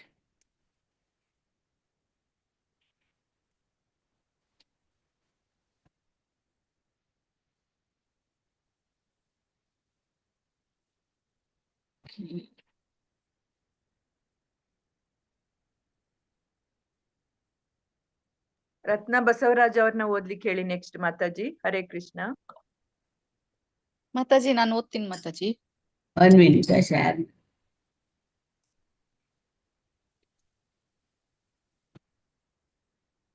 ಕಾಣ್ತದೆ ಇಲ್ಲಲ್ಲ? ಕಾಣ್ತಾ ಇದೆ ಕಾಣ್ತಾ ಇದೆ. ಮಾತಾಜಿ, ಕಾಣಿಸ್ತಾ ಅರಣ್ಯೋದನ. ಅರಣ್ಯ ರೋದನ. ಓಕೆ ಮಾಡಿ, ಸ್ಟಾರ್ಟ್ ಮಾಡಿ. ಅರಣ್ಯ ರೋದನ. 1965ರಿಂದ 1970ರವರೆಗೆ ಶ್ರೀಲಾ ಪ್ರಭುಪಾದರು ಕೃಷ್ಣ ಪ್ರಜ್ಞೆಯನ್ನು ಅಮೆರಿಕದಲ್ಲಿ ನೆಲೆಗೊಳಿಸುವಲ್ಲಿ ತಮ್ಮ ಗಮನವನ್ನು ಕೇಂದ್ರೀಕರಿಸಿದರು. ಅಮೆರಿಕನ್ನರು ಕೃಷ್ಣ ಪ್ರಜ್ಞೆಗೆ ಪರಿವರ್ತಿತರಾದರೆ ಜಗತ್ತಿನ ಉಳಿದವರು ಅವರನ್ನು ಅನುಸರಿಸುತ್ತಾರೆ ಎಂಬುದು ಪ್ರಭುಪಾದರ ಯೋಜನೆಯಾಗಿತ್ತು. ಇಂಗ್ಲಿಷ್ ಮಾತನಾಡುವ ಜನರಿಗೆ ಪ್ರಭುಪಾದರ ಪ್ರಚಾರವು ಭಾರತದಲ್ಲೇ ಪ್ರಾರಂಭವಾಗಿತ್ತು. 60 ವರ್ಷಗಳ ಕಾಲ ಅವರು ಒಂಟಿಯಾಗಿ ಪ್ರಯತ್ನಿಸಿದರು. ಆದರೆ ಭಾರತೀಯರು ರಾಜಕೀಯದಲ್ಲಿ ತಲ್ಲೀನರಾಗಿರುತ್ತಿದ್ದರು. ಇಲ್ಲವೇ ತಮ್ಮ ಆಧ್ಯಾತ್ಮಿಕ ಪರಂಪರೆಯ ಬಗ್ಗೆ ಅಜ್ಞಾನಿಗಳಾಗಿರುತ್ತಿದ್ದರು ಅಥವಾ ದರಿದ್ರ ಪೀಡಿತರಾಗಿರುತ್ತಿದ್ದರು. ಹೀಗಾಗಿ ಕೃಷ್ಣ ಪ್ರಜ್ಞೆಯನ್ನು ಗಂಭೀರವಾಗಿ ಅಂಗೀಕರಿಸಲು ಅವರು ಅಸಮರ್ಥರಾಗಿರುತ್ತಿದ್ದರು. ಆದ್ದರಿಂದ ಪ್ರಭುಪಾದರು ತಮ್ಮ ಪ್ರಯತ್ನದಲ್ಲಿ ಯಶಸ್ಸು ಕಾಣಲಿಲ್ಲ. ಆದರೆ ಸಂಯುಕ್ತ ಸಂಸ್ಥಾನದಲ್ಲಿ ಯಶಸ್ಸು ಕೈಗೂಡಿತು. ಕೃಷ್ಣ ಪ್ರಜ್ಞೆಯ ಸಸಿ ನೆಡಲು ಅಮೆರಿಕ ಪ್ರಶಸ್ತ ಕ್ಷೇತ್ರವೆಂಬುದು ಸ್ಪಷ್ಟವಾಗಿತ್ತು. ಆದರೂ ಸಹ ಪ್ರಭುಪಾದರಿಗೆ ಪಶ್ಚಿಮ ದೇಶಗಳ ಅಸಾಂಸ್ಕೃತಿಕ ಮತ್ತು ಅನಾಗರಿಕವಾಗಿ ಕಂಡಿತು. ನಾಗರಿಕತೆಯ ಲವಲೇಶವೇನಾದರೂ ಉಳಿದಿದ್ದರೆ ಅದು ಮೂಲ ವೈದಿಕ ಸಂಸ್ಕೃತಿಯ ಹೃದಯವಾದ ಭಾರತದಲ್ಲಿ ಮಾತ್ರ ಎಂದು ಪ್ರಭುಪಾದರು ಮತ್ತೆ ಮತ್ತೆ ಹೇಳುತ್ತಿದ್ದರು. 1970ರ ವೇಳೆಗೆ ಪ್ರಭುಪಾದರು ತಮ್ಮ ವ್ಯಾಪಕ ಸಂಚಾರ ಮತ್ತು ಪ್ರಚಾರಗಳ ಮೂಲಕ ಕೃಷ್ಣ ಪ್ರಜ್ಞೆ ಆಂದೋಲನವನ್ನು ಸಂಯುಕ್ತ ಸಂಸ್ಥಾನಗಳಲ್ಲಿ ಮಾತ್ರವಲ್ಲದೆ ಇಡೀ ಜಗತ್ತಿನಲ್ಲೇ ಅದರಲ್ಲೂ ಮುಖ್ಯವಾಗಿ ಭಾರತದಲ್ಲಿ ನೆಲೆಗೊಳಿಸುವ ತಮ್ಮ ಉದ್ದೇಶವನ್ನು ಕಾರ್ಯಗತ ಮಾಡಿ ತೋರಿದ್ದರು. ಸಂಯುಕ್ತ ಸಂಸ್ಥಾನದಲ್ಲಿ ಹಾಗೆಯೇ ಭಾರತದಲ್ಲಿ ಸಹ ಪ್ರಚಾರ ಕಾರ್ಯವು ಸಮಾನ ಪ್ರಾಮುಖ್ಯತೆ ಹೊಂದಿತ್ತು. ಆದರೆ ಸಂಯುಕ್ತ ಸಂಸ್ಥಾನಗಳಲ್ಲಿ ಪ್ರಚಾರವು ಪ್ರಭುಪಾದರ ನಿರಂತರ ನೇರ ನಿರ್ವಹಣೆ ಇಲ್ಲದೆಯೂ ಮುಂದುವರಿಯಬಲ್ಲದಾಗಿತ್ತು. ಅವರು ಪ್ರಾರಂಭಿಸಿದ ಕೆಲಸವನ್ನು ಅವರ ಅಮೆರಿಕನ್ ಶಿಷ್ಯರು ಮುಂದುವರೆಸಬಲ್ಲವರಾಗಿದ್ದರು. ಆದರೆ ಭಾರತದಲ್ಲಿ ಪ್ರಭುಪಾದರು ಇಸ್ಕಾನ್ ನಿರ್ವಹಣೆಯನ್ನು ತಮ್ಮ ಶಿಷ್ಯರಿಗೆ ವಹಿಸಿಕೊಡಲು ಸಾಧ್ಯವಿರಲಿಲ್ಲ. ತಮ್ಮ ಶಿಷ್ಯರು ಭಾರತೀಯರಿಂದ ಹೇಗೆ ಬಹಳಷ್ಟು ಸಲ ಬಹು ಸುಲಭವಾಗಿ ವಂಚನೆಗೊಳಗಾಗುತ್ತಿದ್ದರು ಎಂಬುದನ್ನು ಪ್ರಭುಪಾದರು ಕಂಡರು. ಭಾರತದಲ್ಲಿ ಇಸ್ಕಾನಿನ ಕೆಲಸ ಅರ್ಧ ಹಾಳಾಗುತ್ತಿದ್ದು ತಮ್ಮ ಶಿಷ್ಯರ ಮೋಸ ಹೋಗುತ್ತಿದ್ದರಿಂದ ಎಂದು ಅವರು ಹೇಳುತ್ತಿದ್ದರು. ಅವರು ಚಪ್ಪರದ ಕಾರ್ಯಕ್ರಮ ಮಾಡಬೇಕಾದರೆ ನ್ಯಾಯವಾಗಿ ಆಗಬೇಕಾದ ಖರ್ಚಿನ 10ರಷ್ಟು ಖರ್ಚಾಗುತ್ತಿತ್ತು. ಆದರೆ ಭಾರತದಲ್ಲಿ ಇಸ್ಕಾನಿನ ಬೆಳವಣಿಗೆಗೆ ಪ್ರಭುಪಾದರ ನೇರ ನಿರ್ವಹಣೆ ಒಂದೇ ದಾರಿಯಾಗಿತ್ತು. ಹರೇ ಕೃಷ್ಣ ಮಾತಾಜಿ. ಹರೇ ಹರೇ ಕೃಷ್ಣ ಕೃಷ್ಣ, ಮಾತಾಜಿ, ಧನ್ಯವಾದ. ಧನ್ಯವಾದಗಳು. ಇಲ್ಲಿ ಅರಣ್ಯ ರೋದನ ಅಲ್ಲಿ ಏನಾಯ್ತು, 1965 1970ವರೆಗೆ ಪ್ರಭುಪಾದರಿಗೆ ಏನು ಕೃಷ್ಣ ಪ್ರಜ್ಞೆನ ಅಮೆರಿಕದಲ್ಲಿ, ಈಗ ಅಮೆರಿಕದಲ್ಲಿ ನಾವು ಅಲ್ಲಿಯೇ ನಾವು ಸ್ಟಾರ್ಟ್ ಮಾಡುವಂತ ಅವರು ಅದನ್ನು ಆಲ್ರೆಡಿ ಇದು ಮಾಡಿದ್ರು, ಅಂದ್ರೆ ಕೇಂದ್ರೀಕರಿಸಿದ್ರು. ಸೊ ಅಮೆರಿಕನರು ಕೃಷ್ಣ ಪ್ರಜ್ಞೆಗೆ ಪರಿವರ್ತಿತರಾದರೆ, ಅಂದ್ರೆ ಈಗ ಅವರು ಕೃಷ್ಣ ಪ್ರಜ್ಞೆನ ಅಮೆರಿಕದಲ್ಲಿ ಮಾಡಿದ್ದಾರೆ ಅಂದ್ರೆ ಎಲ್ಲ ದೇಶದಲ್ಲಿ, ಸ್ಪೆಷಲಿ ಇಂಡಿಯಾ ಸಹ ಅವರು ಕೃಷ್ಣ ಪ್ರಜ್ಞೆಯಲ್ಲಿ ಬರ್ಬಹುದಂತ ಅವರ ಇದಿತ್ತು. ಸೊ ಅದಕ್ಕೆ ಅವರು ಇಲ್ಲಿ ಇಂಗ್ಲಿಷ್ ಮಾತಾಡುವ ಜನರಿಗೆ ಪ್ರಭುಪಾದರು ಪ್ರಚಾರ ಭಾರತದಲ್ಲಿ ಸ್ಟಾರ್ಟ್ ಮಾಡಿದ್ದು. ಅದೇ 60 ವರ್ಷಗಳ ಕಾಲ ಅವರು ಅಂದ್ರೆ ಯಾರು ಇಲ್ಲ ಅವರ ಹತ್ರ, ಅವರೊಬ್ಬರೇ ಅದು ತುಂಬಾ ಪ್ರಯತ್ನ ಮಾಡಿ ಒಬ್ಬರೇ ಪ್ರಯತ್ನಿಸಿದ. ಆದರೆ ಭಾರತೀಯರು ತುಂಬಾ ಆಗ ಏನು ಭಾರತೀಯರು ತುಂಬಾ ಇಲ್ಲಿ ಪೊಲಿಟಿಕ್ಸ್ ನಲ್ಲೇ ಇದ್ದಿದ್ರು. ಇದರ ಯೋಚನೆ ಕೃಷ್ಣ ಪ್ರಜ್ಞೆ ಯೋಚನೆ ಬರ್ಲಿಲ್ಲ ಅವರಿಗೆ ಭಾರತೀಯರಿಗೆ. ಸೊ ಅದಕ್ಕಾಗಿ ಅವರು ಎಲ್ಲ ಇದರ ಬಗ್ಗೆ ಅದ್ರ ಬಗ್ಗೆ ಅವರು ತುಂಬಾ ಅಜ್ಞಾನಿಗಳಿದ್ದರು ಭಾರತೀಯರು. ಸೊ ತುಂಬಾ ದಾರಿದ್ರ್ಯ ಪೀಡಿತರಾಗಿ ಈಗ ಈ ಕೃಷ್ಣ ಪ್ರಜ್ಞೆಯನ್ನು ಗಂಭೀರವಾಗಿ ತೆಗೆದುಕೊಂಡು ಅವರು ಎಲ್ಲ ಈ ಭಾರತೀಯರು ಅಸಮರ್ಥರಾಗಿದ್ದರು. ಅದರಿಂದ ಅವರಿಗೆ ಪ್ರಭುವಾದಿ ಕಾಣಿದ್ರು, ಇಲ್ಲಿ ನನ್ಗೆ SS ಕಾಣ್ಲಿಕ್ಕಿಲ್ಲ ಅಂತ, SS ಆಗ್ಲಿಕ್ಕಿಲ್ಲ ಅಂತ ಅವರಿಗೆ ಎನಿಸಿತು. ಸೊ ಆಗ ಅವ್ರು ಏನ್ ಮಾಡಿದ್ರು, ಸಂಯುಕ್ತ ಸಂಸ್ಥಾನ SS ಅಲ್ಲಿ ಕೈಗೂಡಿದ್ರು. ಅಂದ್ರೆ ಅಲ್ಲಿ ಅಮೆರಿಕದಲ್ಲಿ ಕೃಷ್ಣ ಪ್ರಜ್ಞೆಯ ಸಸಿ ನೆಡೆಯಲ್ಲಿ ಅಲ್ಲಿ ಅದು ತುಂಬಾ ಸ್ಪಷ್ಟ ಆಯ್ತು ಅವರಿಗೆ, ಅಲ್ಲಿ ಹೋಗಿ ನಾನು ಕೃಷ್ಣ ಪ್ರಜ್ಞೆ ಮಾಡುದ. ಆದ್ರೆ ಅಲ್ಲಿಯ ಜನರೇನು ಅಸಂಸ್ಕೃತ ಅನಾಗರಿಕ, ಅವರಿಗೆ ಭಾರತ ನಾಗರಿಕತೆಯಲ್ಲಿ ಇಲ್ಲ ಅಲ್ಲಿ.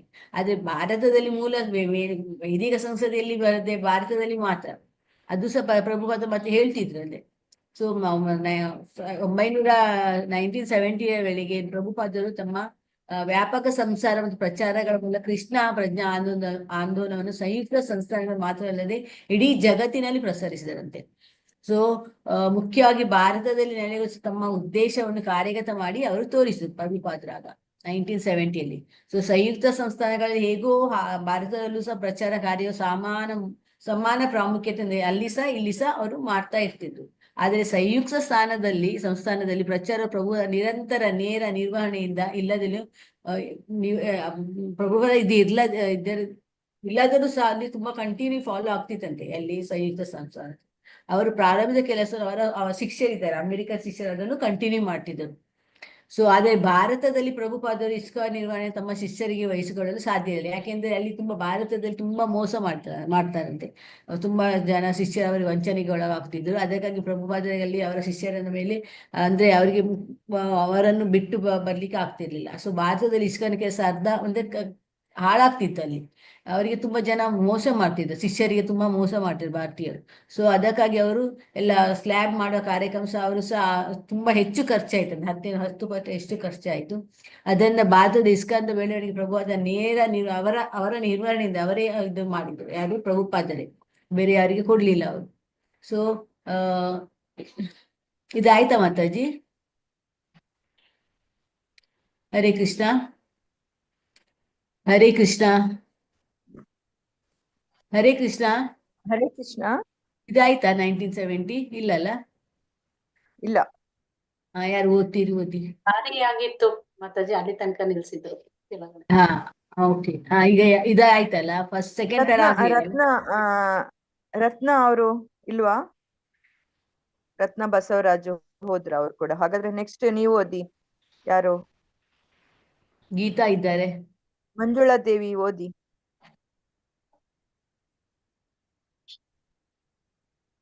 ಓದ್ಲಾ ಮಾತಾಜಿ? ಓದಿ.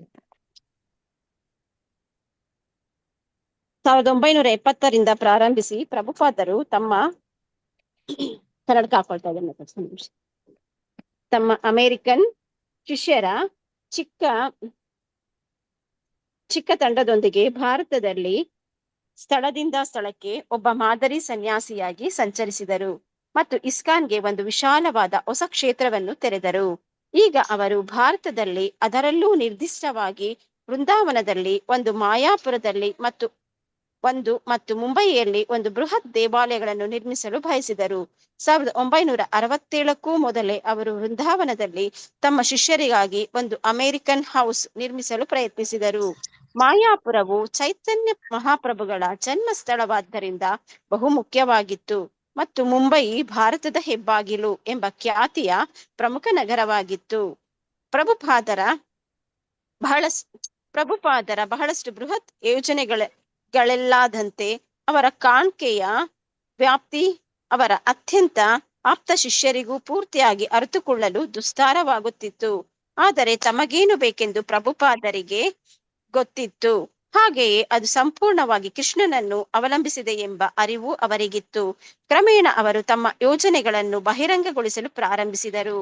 ಪುಸ್ತಕ ಪ್ರಕಟಣೆ ಮತ್ತು ಪ್ರಸಾರ ದೇಗುಲ ನಿರ್ಮಾಣಕ್ಕಿಂತ ಮುಖ್ಯವೆಂದು ಪ್ರಭುಪಾದರು ಹೇಳಿದರು. ಆದರೆ ರೈಲು ಬಂಡಿಯು 2 ಹಳಿಗಳ ಮೇಲೆ ಚಲಿಸುವಂತೆ ಕೃಷ್ಣ ಪ್ರಜ್ಞೆಯು 2 ಸಮಾನಾಂತರ ರೇಖೆಗಳಲ್ಲಿ ಮುಂದುವರಿಯಬೇಕಾಗಿತ್ತು.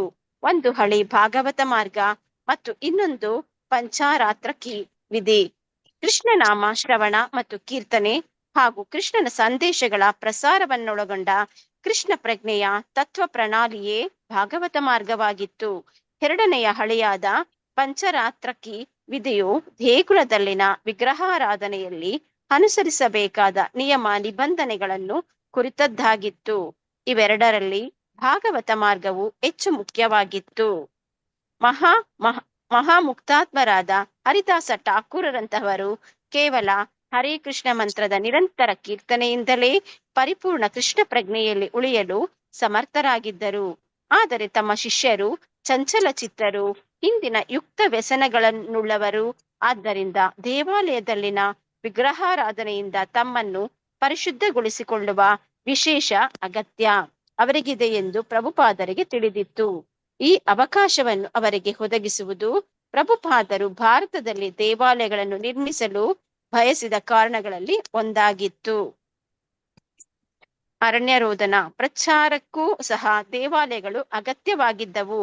ಬಡವನ ಮಾತನ್ನು ಯಾರೂ ಕೇಳಿಸಿಕೊಳ್ಳುವುದಿಲ್ಲವೆಂದು ಪ್ರಭುಪಾದರು ಹೇಳುತ್ತಿದ್ದರು. ಆದ್ದರಿಂದ ಸಾಮಾನ್ಯ ಜನರನ್ನು ಕೃಷ್ಣ ಪ್ರಜ್ಞೆಗೆ ಆಕರ್ಷಿಸಲು ಅವರು ಅರಮನೆಗಳಂತಹ ಕಟ್ಟಡಗಳನ್ನು ನಿರ್ಮಿಸಲು ಬಯಸಿದರು. ಮುಖ್ಯವಾಗಿ ಭಾರತದಲ್ಲಿ ಇದಾಗಬೇಕೆಂಬುದು ಅವರ ಇಂಗಿತವಾಗಿತ್ತು. ಏಕೆಂದರೆ ದೇವಾಲಯದಲ್ಲಿ ದೇವತಾರ್ಚನೆಯ ಪರಂಪರೆ ಭಾರತದಲ್ಲಿ ಇನ್ನೂ ಉಳಿದಿತ್ತು. ದೇಗುಲ ನಿರ್ಮಾಣ ಮತ್ತು ವಿಗ್ರಹಾರಾಧನೆಗಳಿಗಿಂತ ಪುಸ್ತಕ ಪ್ರಕಟಣೆ ಮತ್ತು ಪ್ರಸಾರ ಮುಖ್ಯವಾದರೂ ಸಹ ಮೊದಲನೆಯದನ್ನು ನಿರ್ಲಕ್ಷಿಸುವಂತಿರಲಿಲ್ಲ. ಆದ್ದರಿಂದ ಮಾಯಾಪುರ, ವೃಂದಾವನ ಮತ್ತು ಮುಂಬಯಿಗಳಲ್ಲಿ ದೇವಾಲಯ ನಿರ್ಮಾಣಕ್ಕೆ ಸಾಧ್ಯವಾದಷ್ಟು ತಮ್ಮ ಗಮನ ನೀಡಲು ಪ್ರಭುಪಾದರು ಸಿದ್ಧರಾದರು. ಸಾಕ ಮಾತಾಜಿ? ಸಾಕು. ಹರೇ ಕೃಷ್ಣ ಮಾತಾಜಿ, ಧನ್ಯವಾದ. ಹರೇ ಕೃಷ್ಣ ಮಾತಾಜಿ, ಧನ್ಯವಾದಗಳು. ಇಲ್ಲಿ ಏನಾಯ್ತು, 1970ಯಲ್ಲಿ ಪ್ರಭುಪಾದರು ತನ್ನ ಅಮೆರಿಕ ಶಿಷ್ಯರೊಂದಿಗೆ ಒಂದು ಚಿಕ್ಕ ಅಂದ್ರೆ ಸ್ವಲ್ಪ ಶಿಷ್ಯರೊಂದಿಗೆ ಭಾರತದಲ್ಲಿ ಸ್ಥಳದಿಂದ ಸ್ಥಳಕ್ಕೆ ಬಂದ್ರೆ ಅಲ್ಲಿಂದ ಇಲ್ಲಿ ಸಂಚಾರ ಮಾಡ್ತಿದ್ದರು. ಇಸ್ಕಾನ್ಗೆ ಅಂದ್ರೆ ಅವರಿಗೆ ಹೊಸ ಕ್ಷೇತ್ರವನ್ನು ಅಲ್ಲಿ ಒಂದು ಓಪನ್ ಮಾಡಿದ್ರು. ಈಗ ಅವರು ಭಾರತದಲ್ಲಿ ಸಹ ಅಷ್ಟೇ ಒಂದು ವೃಂದಾವನದಲ್ಲಿ ಒಂದು ಟೆಂಪಲ್, ಮಾಯಾಪುರದಲ್ಲಿ, ಮುಂಬೈದಲ್ಲಿ ಮಾಡುವ ಅವರು ಬಯಸಿದರು. ಸೊ 1967ಕ್ಕೂ ಮೊದಲೇ ಅವರು ವೃಂದಾವನದಲ್ಲಿ ತಮ್ಮ ಶಿಷ್ಯರಿಗೆ ಒಂದು ಅಮೆರಿಕನ್ ಹೌಸ್ ಸಹ, ಒಂದು ಅವರಿಗೆ ಶಿಷ್ಯರಿಗೋಸ್ಕರ ಒಂದು ಅಮೆರಿಕನ್ ಹೌಸ್ ಸಹ ನಿರ್ಮಿಸಲು ಪ್ರಯತ್ನಿಸ್ತಾ ಇದ್ರು. ಆದ್ರೆ ಮಾಯಾಪುರ ಯಾಕೆ ಅಂದ್ರೆ ಮಾಯಾಪುರ ಚೈತನ್ಯ ಮಹಾಪ್ರಭುಗಳ ಜನ್ಮಸ್ಥಳವಾದ್ದರಿಂದ ಅದು ತುಂಬಾ ಇಂಪಾರ್ಟೆಂಟ್ ಪ್ಲೇಸ್ ಆಗಿತ್ತು. ಮತ್ತು ಮುಂಬೈ ಯಾಕೆ ಅಂದ್ರೆ ಮುಂಬೈ ಭಾರತದ ಹೆಬ್ಬಾಗಿಲು, ಗೇಟ್ವೇ ಆಫ್ ಇಂಡಿಯಾ ಮುಂಬೈ, ಅದಕ್ಕೆ. ಸೊ ತುಂಬಾ ಫೇಮಸ್ ಇತ್ತು ಮುಂಬೈ ಸಹ. ಅದಕ್ಕಾಗಿ ಪ್ರಭುಪಾದರು ಈ ಮಾಯಾಪುರದಲ್ಲಿ ಮತ್ತು ಮುಂಬೈಯಲ್ಲಿ ಸ್ಥಾಪಿಸ್ಲಿಕ್ಕೆ ಇಚ್ಛಿಸಿದ್ರು. ಸೊ ಪ್ರಭುಪಾದರ ತುಂಬಾ ಯೋಜನೆಗಳಲ್ಲಾದಂತೆ ಅವರು ತುಂಬಾ ಅಂದ್ರೆ ಸರ್ಚ್ ಮಾಡ್ತಾ ಇತ್ತು. ಅವರ ಅತ್ಯಂತ ಆಪ್ತ ಶಿಷ್ಯರಿಗೆ ಪೂರ್ತಿ ಅರಿತುಕೊಳ್ಳಲು ತುಂಬಾ ಕಠಿಣ ಆಗ್ತಿತ್ತು. ಆದರೆ ತಮಗೇನು ಬೇಕೆಂದು ಪ್ರಭುಪಾದರಿಗೆ ಗೊತ್ತಿದೆ ಏನ್ ಬೇಕು ಅಂತ. ಹಾಗೆ ಅವರು ಇದು ಸಂಪೂರ್ಣವಾಗಿ ಕೃಷ್ಣನನ್ನು ಅವಲಂಬಿಸಿ ಅರಿವು ಅವರಿಗಿತ್ತು. ಅದೇ ಕ್ರಮೇಣ ಅವರು ತಮ್ಮ ಯೋಜನೆಗಳು ಬಹಿರಂಗಗೊಳಿಸಲು ಪ್ರಾರಂಭ, ಅಂದ್ರೆ ಅವರ ಯೋಜನೆ ಏನಂತ ಅವರಿಗೆ ಹೇಳಿದ್ರು ಎಲ್ಲರಿಗೂ. ಮತ್ತೆ ಪುಸ್ತಕ ಪ್ರಕಟಣೆ ಮತ್ತು ಪ್ರಸಾರ ದೇಗುಲ ನಿರ್ಮಾಣಕ್ಕಿಂತ ಮುಖ್ಯವೆಂದು ಪ್ರಭುಪಾದ ಹೇಳಿದ್ರು. ಅಂದ್ರೆ ಪುಸ್ತಕವನ್ನು ಪ್ರಕಟಣೆ ಅದು ಇಂಪಾರ್ಟೆಂಟ್, ಟೆಂಪಲ್ ಮಾಡೋದಕ್ಕಿಂತ ಇದು ಇಂಪಾರ್ಟೆನ್ಸ್ ಅದು ಸಹ ಹೇಳಿದ್ರು ಅವರು. ಈಗ ರೈಲ್ ಪ್ಲಾಟ್ಫಾರ್ಮ್ ಇದೆ 2 ಹಳಿ, ಅದು ಹಳಿಗೆ ಅದರಿಂದ ರೈಲ್ ಚಲಿಸ್ತದೆ. ಹಾಗೆ ಕೃಷ್ಣ ಪ್ರಜ್ಞೆ ಸಹ 2 ಸಮಾಂತರ ರೇಖೆಯಲ್ಲಿ ಚಲಿಸ್ಲಿಕ್ಕೆ ಮುಂದುವರಿಕೆ ಏನ್ ಬೇಕು, ಒಂದು ಹಳಿಯ ಮೇಲೆ ಅಂದ್ರೆ ಭಾಗವತ ಮಾರ್ಗ, ಒಂದು ಭಾಗವತ, ಇನ್ನೊಂದು ಹಳಿ ಏನಂದ್ರೆ ಪಂಚರಾತ್ರ ವಿಧಿ. ಅಂದ್ರೆ ಒಂದರಲ್ಲಿ ಕೃಷ್ಣನ ಶ್ರವಣ, ಕೀರ್ತನೆ ಮತ್ತು ಕೃಷ್ಣನ ಸಂದೇಶಗಳ ಪ್ರಸಾರ ಮಾಡುವುದು, ಕೃಷ್ಣ ಪ್ರಜ್ಞೆಯ ಇದು ಕೃಷ್ಣ ಪ್ರಜ್ಞೆಯ ಹಾಗೆ ಭಾಗವತ ವರ್ಣ ಮಾರ್ಗವಾಗಿದೆ. ಇನ್ನೊಂದೇ ಹಳಿ ಅಂದರೆ ಅದು ಪಂಚರಾತ್ರಕ್ಕೆ ವಿಧಿ, ಅಂದ್ರೆ ದೇಗುಲದಲ್ಲಿನ ವಿಗ್ರಹಾರಾಧನೆ ಅನುಸರಿಸಬೇಕು, ನಿಯಮ ಬಂಧನೆಗಳನ್ನು ಕುರಿತದ್ದು. ಇವೆರಡರಲ್ಲಿ ಭಾಗವತ ಮಾರ್ಗ ಹೆಚ್ಚು ಮುಖ್ಯವಾಗಿತ್ತು ಅಂತ ಹೇಳ್ತಾರೆ ಪ್ರಭುಪಾದರು. ಸೊ ಮುಕ್ತಾತ್ಮರಾದ ಹರಿದಾಸ್ ಠಾಕೂರ್ ಅಂತರು ಹರೇ ಕೃಷ್ಣ ಮಂತ್ರದ ನಿರಂತರ ಕೀರ್ತನಿಂದಲೇ ಎಲ್ಲ ಅವರು ಕೃಷ್ಣ ಪ್ರಜ್ಞೆಯನ್ನು ಉಳಿಯಲು ಸಮರ್ಥರಾಗಿದೆ. ಯಾರು? ಹರಿದಾಸ್ ಠಾಕೂರ್. ಸೊ ಆದರೆ ಅವರ ಶಿಷ್ಯರು ಚಂಚಲ ಚಿತ್ತರು, ಹಿಂದಿನ ಯುಕ್ತ ವ್ಯಸನಗಳನ್ನುಳ್ಳವರು. ಆದ್ದರಿಂದ ಅವರ ಅಮೆರಿಕನ್ ಶಿಷ್ಯರು ಹೇಗೆ ಅಂದ್ರೆ, ಆದ್ದರಿಂದ ದೇವಾಲಯದಲ್ಲಿನ ವಿಗ್ರಹ ಆರಾಧನೆಯಿಂದ ತಮ್ಮನ್ನು ಅವರು ಪರಿಶುದ್ಧಗೊಳಿಸಬಹುದು ಅಂತ ಅವರು ಇಚ್ಛೆ ಯಾರು ಪ್ರಭುಪಾದರಿಗೆ ಎನಿಸಿತು. ಸೊ ಅದಕ್ಕಾಗಿ ಅವರು ಈ ಅವಕಾಶವನ್ನು ಅವರಿಗೆ ಅಂದ್ರೆ ಈ ದೇವಾಲಯ ನಿರ್ಮಾಣ ಮಾಡುವುದು ಅವರಿಗೆ ಇಚ್ಛೆ ಇತ್ತು. ಸೊ ಪ್ರಭುಪಾದ ಭಾರತದಲ್ಲಿ ದೇವಾಲಯ ನಿರ್ಮಿಸಲು ಬಯಸಿದ ಕಾರಣ ಇದು ಒಂದಾಗಿತ್ತು, ಅಂದ್ರೆ ಅವರನ್ನು ಪರಿಶುದ್ಧ ಮಾಡ್ಲಿಕ್ಕೆ. ಇನ್ನೊಂದಂದ್ರೆ ಪ್ರಚಾರಕ್ಕೂ ಸಹ ದೇವಾಲಯಗಳ ಅಗತ್ಯ ಇತ್ತು. ಅಂದ್ರೆ ದೇವಾಲಯದಲ್ಲಿ ಪ್ರಚಾರ ಮಾಡ್ಲಿಕ್ಕೆ ಸಹ ತುಂಬಾ ಪ್ರಾಬ್ಲಮ್ ಆಗ್ತಿತ್ತು. ಸೊ ಬಡವನ ಮಾತನ್ನು ಯಾರು ಕೇಳಿಸಿಕೊಳ್ಳುವುದಿಲ್ಲ ಪ್ರಭುಪಾದರು ಹೇಳ್ತಿದ್ರು. ಅದರಿಂದ ಸಾಮಾನ್ಯ ಜನರನ್ನು ಕೃಷ್ಣನ ಪ್ರಜ್ಞೆಗೆ ಆಕರ್ಷಿಸಲು ಏನ್ ಮಾಡ್ತಾರೆ, ಅವರಿಗೆ ಒಂದೇ ಒಂದು ಇದೇನಂದ್ರೆ ಭವ್ಯವಾದ ದೇವಾಲಯವನ್ನು ಕಟ್ಟುವುದು. ಸೊ ಅದಕ್ಕಾಗಿ ಅವ್ರು ಏನ್ ಮಾಡಿದ್ರು, ದೇವಾಲಯದಲ್ಲಿ ದೇವತಾರ್ಚನೆ ಪರಂಪರೆಯಲ್ಲಿ ಬಂದ, ಭಾರತದಲ್ಲಿ ಈಗ ಸಹ ಇದೆ, ನಾವು ಎಲ್ಲರೂ ಹೋಗ್ತಾರೆ ದೇವಾಲಯದಲ್ಲಿ ದೇವರ ಅರ್ಚನೆ ಮಾಡ್ಲಿಕ್ಕೆ. ಸೊ ಅದಕ್ಕಾಗಿ ಅವರ ಅದೇ ಮೇನ್ ಏನೆಂದರೆ ಭಾರತದಲ್ಲಿ ಸಹ ಒಂದು ಇದು ಕೃಷ್ಣದ ಇದು ಟೆಂಪಲ್ ಅನ್ನು ಕಟ್ಟಲಿಕ್ಕೆ. ಸೊ ಅದಕ್ಕಿಂತ ಇದು ಸಹ ಬುಕ್ ಡಿಸ್ಟ್ರಿಬ್ಯೂಷನ್ ಸಹ ಪ್ರಸಾರ ಮಾಡೋದು ಸಹ ಇಂಪಾರ್ಟೆಂಟ್. ಅದಕ್ಕಿಂತ ಇದು ದೇಗುಲನು ಸಹ ಅದು ಮಾಡ್ಬೇಕಂತ ಅವರ ಇಚ್ಛೆ ಇತ್ತು. ಅದರಿಂದ ಮಾಯಾಪುರ, ವೃಂದಾವನ, ಮುಂಬೈ ದೇವಾಲಯದಲ್ಲಿ ಅವರು ಈ ಸಾಧ್ಯವಷ್ಟು ನಿರ್ಮಾಣಕ್ಕೆ ಎಷ್ಟು ಗಮನ ನೀಡಲು ಸಿದ್ಧರ. ಅಂದ್ರೆ ಅವರ ಏಮ್ ಏನಿದೆ, ಇದು ಇಲ್ಲಿ ವೃಂದಾವನ, ಮಾಯಾಪುರ, ಮುಂಬೈಯಲ್ಲಿ ಅದು ಟೆಂಪಲ್ ಅನ್ನು ಅಂದ್ರೆ ಟೆಂಪಲ್ ಅನ್ನು ಕನ್ಸ್ಟ್ರಕ್ಷನ್ ಮಾಡುವ ಅವರ ಇಚ್ಛೆ ಅದಕ್ಕೆ ಅವರು ತಯಾರು ಮಾಡ್ತಿದ್ರು. ಹಾಗೆ ಹರೇ ಕೃಷ್ಣ. ನೆಕ್ಸ್ಟ್ ಯಾರು ಗೊತ್ತಿರ್ಬೇಕು? ಹರೇ ಕೃಷ್ಣ. ಹರೇ ಕೃಷ್ಣ. ಯಾರಿದ್ದಾರೆ? ಗೀತಾ ಗೋಡಿಕಲಿ. ಗಾಯತ್ರಿ ಯಾರು ಓದ್ಲಿ ಮಾತಾಜಿ? ಗಾಯತ್ರಿ ಯಾರು ಓದಿ ಮಾತಾಜಿ. 1 ನವೆಂಬರ್ 1971 1 ವರ್ಷದವರೆಗೆ ಭಕ್ತರು ಮುಂಬಯಿಯ ಹೃದಯ ಭಾಗದಲ್ಲಿದ್ದ ಒಂದು ಕಟ್ಟಡದ 7ನೇ ಅಂತಸ್ತಿನಲ್ಲಿ 2 ಮನೆಗಳಲ್ಲಿ ಆಕಾಶಗಂಗಾ ವಿಳಾಸದಲ್ಲಿ ವಾಸಿಸುತ್ತಿದ್ದರು. ಆದರೆ ಇದರಿಂದ ಪ್ರಭುಪಾದರಿಗೆ ತೃಪ್ತಿ ಇರಲಿಲ್ಲ. ಮುಂಬಯಿಯಲ್ಲಿ ಕಟ್ಟಡ ನಿರ್ಮಿಸಲು ಮತ್ತು ವಿಸ್ತರಿಸಲು ಅವರಿಗೆ ಭೂಮಿ ಬೇಕಾಗಿತ್ತು. ಅವರು ಸಂಕಲ್ಪ ಮಾಡಿದ್ದರು, ತಮ್ಮ ಪ್ರತಿನಿತ್ಯದ ವಾಯು ವಿಹಾರಕ್ಕೆ ಬದಲು ಅವರು ನಗರದ ವಿವಿಧ ಭಾಗಗಳನ್ನು ಪರಿಶೀಲಿಸಲು ಕಾರಿನಲ್ಲಿ ಸವಾರಿ ಹೋಗಲಾರಂಭಿಸಿದರು. ಇಸ್ಕಾನ್ನ ಅಜೀವ ಸದಸ್ಯರಲ್ಲಿ ಅನೇಕರು ಶ್ರೀಮಂತ ಮಲಬಾರ್ ಹಿಲ್ ಪ್ರದೇಶದಲ್ಲಿ ವಾಸಿಸುತ್ತಿದ್ದುದರಿಂದ ಅದು ದೇವಾಲಯಕ್ಕೆ ಒಳ್ಳೆಯ ಸ್ಥಳವೆಂದು ಪ್ರಭುಪಾದರ ಶಿಷ್ಯರು ಯೋಚಿಸಿದರು. ಹಲವಾರು ಸಂದರ್ಭಗಳಲ್ಲಿ ಪ್ರಭುಪಾದರು ಮಲಬಾರ್ ಹಿಲ್ನ ತುದಿಯ ತನಕ ಕಾರಿನಲ್ಲಿ ಹೋಗುತ್ತಿದ್ದರು. ಅಲ್ಲಿನ ಆಸ್ತಿಪಾಸ್ತಿಗಳ ನಡುವೆ ಓಡಾಡಿ ಕೆಲವು ದೊಡ್ಡ ಕಟ್ಟಡಗಳನ್ನು ದೇವಾಲಯಗಳಿಗೆ ಪರಿಗಣನೆ ಮಾಡಿದ್ದರು. ಆದರೆ ಒಂದಲ್ಲ ಒಂದು ಕಾರಣಕ್ಕಾಗಿ ಅವೆಲ್ಲ ಅವರಿಂದ ತಿರಸ್ಕೃತವಾಗಿದ್ದವು. ಬಳಿಕ ನವೆಂಬರ್ ತಿಂಗಳಲ್ಲಿ ಎನ್ ಎಂಬ ವ್ಯಕ್ತಿಯೊಬ್ಬರು ಜುಹು ಪ್ರದೇಶದಲ್ಲಿ ಸುಮಾರು ಅರಬ್ಬಿ ಸಮುದ್ರದ ತೀರದಲ್ಲೇ ಇದ್ದ 5 ಎಕರೆ ಭೂಮಿಯೊಂದನ್ನು ಇಸ್ಕಾನ್ಗೆ ಮಾರಲು ಮುಂದೆ ಬಂದರು. ಶ್ರೀಲ ಪ್ರಭುಪಾದರು ಆ ಜಮೀನನ್ನು ನೋಡಲು ಬಂದಾಗ ತಾವು ವರ್ಷಗಳ ಹಿಂದೆ ಇದನ್ನು ನೋಡಿ ಇಷ್ಟಪಟ್ಟದ್ದು ನೆನಪಾಯಿತು. 1965 ಆಗಸ್ಟ್ ತಿಂಗಳಲ್ಲಿ ಅಮೆರಿಕಕ್ಕೆ ಹೊರಡುವ ಕೆಲವು ವಾರಗಳ ಮೊದಲು ಅವರು ಸಿಂಧಿಯಾ ಕಾಲನಿಯಲ್ಲಿ ತಂಗಿದ್ದರು. ಸಂಜೆಗಳಲ್ಲಿ ಅವರು ಜುಹುವಿನಲ್ಲಿದ್ದ ಸಿಂಧಿಯಾ ಜಹಜು ಕಂಪನಿಯ ಮಾಲೀಕರಾದ ಶ್ರೀಮತಿ ಸುಮತಿ ಮೊರಾರ್ಜಿ ಅವರ ಮನೆಗೆ ಹೋಗಿ ಆಕೆಗೆ ಮತ್ತು ಆಕೆಯ ಅತಿಥಿಗಳಿಗೆ ಶ್ರೀಮದ್ ಭಾಗವತವನ್ನು ಓದಿ ವಿವರಿಸುತ್ತಿದ್ದರು. ಆಗ ಹಲವಾರು ಬಾರಿ ಅವರು ಅದೇ ಜಮೀನನ್ನು ಹಾದು ಹೋಗಿದ್ದರು ಮತ್ತು ಅದು ಆಶ್ರಮಕ್ಕೆ ಹಾಗೂ ರಾಧಾಕೃಷ್ಣ ದೇವಾಲಯಕ್ಕೆ ಎಂತಹ ಪ್ರಶಸ್ತ ಸ್ಥಳವಾಗಬಲ್ಲೆಂದು ಆಲೋಚಿಸಿದ್ದರು. ಭಾರತವನ್ನು ಬಿಟ್ಟು ಹೋಗುವ ಕಾರ್ಯದಲ್ಲಿ ಅವರ ಗಮನ ಮಗ್ನವಾಗಿದ್ದರೂ ಸಹ ಆ ಜುಹು ಜಮೀನು ಅವರ ಗಣನೆಗೆ ಬಂದಿತ್ತು. ಈಗ ಮತ್ತೆ ಅವರು ಜುಹುಗೆ ಬಂದಿದ್ದರು ಮತ್ತು ವರ್ಷಗಳ ಹಿಂದೆ ಗಮನಿಸಿದ್ದ ಜಮೀನನ್ನು ಕೊಳ್ಳಲು ಪುನರ್ಪರಿಶೀಲನೆ ಮಾಡುತ್ತಿದ್ದರು. ಇದು ಕೃಷ್ಣನಿಂದ ಬಂದ ನೆನಪಿನ ಆದೇಶವೆಂದು ಅವರು ಭಾವಿಸಿದರು. ಸಾಕ ಮಾತಾಜಿ? ಓದಿ ಕಂಪ್ಲೀಟ್ ಮಾಡಿ. ಎಲ್ಲ ಹೋಯ್ತಲ್ಲ ಮಾತಾಜಿ? ಇಲ್ಲಿದೆ. ಆ ಜಮೀನಿನ ತುಂಬಾ ಆ ಜಮೀನನ್ನು ತಿರ್ಗಾ ಹೋಯ್ತು. ಜಮೀನಿನ ತುಂಬಾ ಎತ್ತರವಾದ ಹುಲ್ಲು, ಪೊದೆ ಮತ್ತು ಅನೇಕ ತೆಂಗಿನ ಮರಗಳು ತುಂಬಿದ್ದವು. ಆ ಜಮೀನಿನ ಹಿಂಭಾಗದಲ್ಲಿ ಹಲವು ವಾಸದ ಮನೆ ವಠಾರಗಳಿದ್ದವು. 18 ಮೈಲಿ ದಕ್ಷಿಣಕ್ಕಿದ್ದ ಮುಂಬಯಿಯ ನಗರಕ್ಕೆ ಹೋಗಲು ಮುಖ್ಯ ಹೆದ್ದಾರಿಯಾದ ಜುಹು ರಸ್ತೆಯ ಅಂಚಿನಲ್ಲೇ ಆ ಜಮೀನಿತ್ತು. ಕೊಂಚ ದೂರದಲ್ಲಿ ಅರಬ್ಬಿ ಸಮುದ್ರದ ವಿಶಾಲ ಮರಳು ದಂಡೆ ಇತ್ತು. ಆ ಸ್ಥಳವು ಪ್ರಶಾಂತವಾಗಿತ್ತು ಮತ್ತು ಬೊಂಬೈಗೆ ಸಾಕಷ್ಟು ಸಮೀಪದಲ್ಲೂ ಇತ್ತು. ಹತ್ತಿರದ ಸಮುದ್ರ ದಂಡೆಯಲ್ಲಿ ಹಲವು ಪಂಚತಾರಾ ಹೋಟೆಲುಗಳಿದ್ದವು. ಇನ್ನೂ ಕೆಲವು ಹೋಟೆಲುಗಳು ಮತ್ತು ವಸತಿ ಸಮುಚ್ಚಯಗಳು ನಿರ್ಮಾಣಗೊಳ್ಳುತ್ತಿದ್ದವು. ಸಮುದ್ರ ದಂಡೆಯಲ್ಲಿ ನಡೆದಾಡುತ್ತಿರುವಾಗ ಪ್ರಭುಪಾದರಿಗೆ ಆ ಜಮೀನನ್ನು ಕೊಳ್ಳುವ ವಿಚಾರ ಇನ್ನಷ್ಟು ಇಷ್ಟವಾಯಿತು. ಶ್ರೀಮಂತರು ಆ ಸಮುದ್ರ ದಂಡೆಯಲ್ಲಿ ವಾರಾಂತ್ಯದ ಮನೆಗಳನ್ನು ಹೊಂದಿದ್ದರು.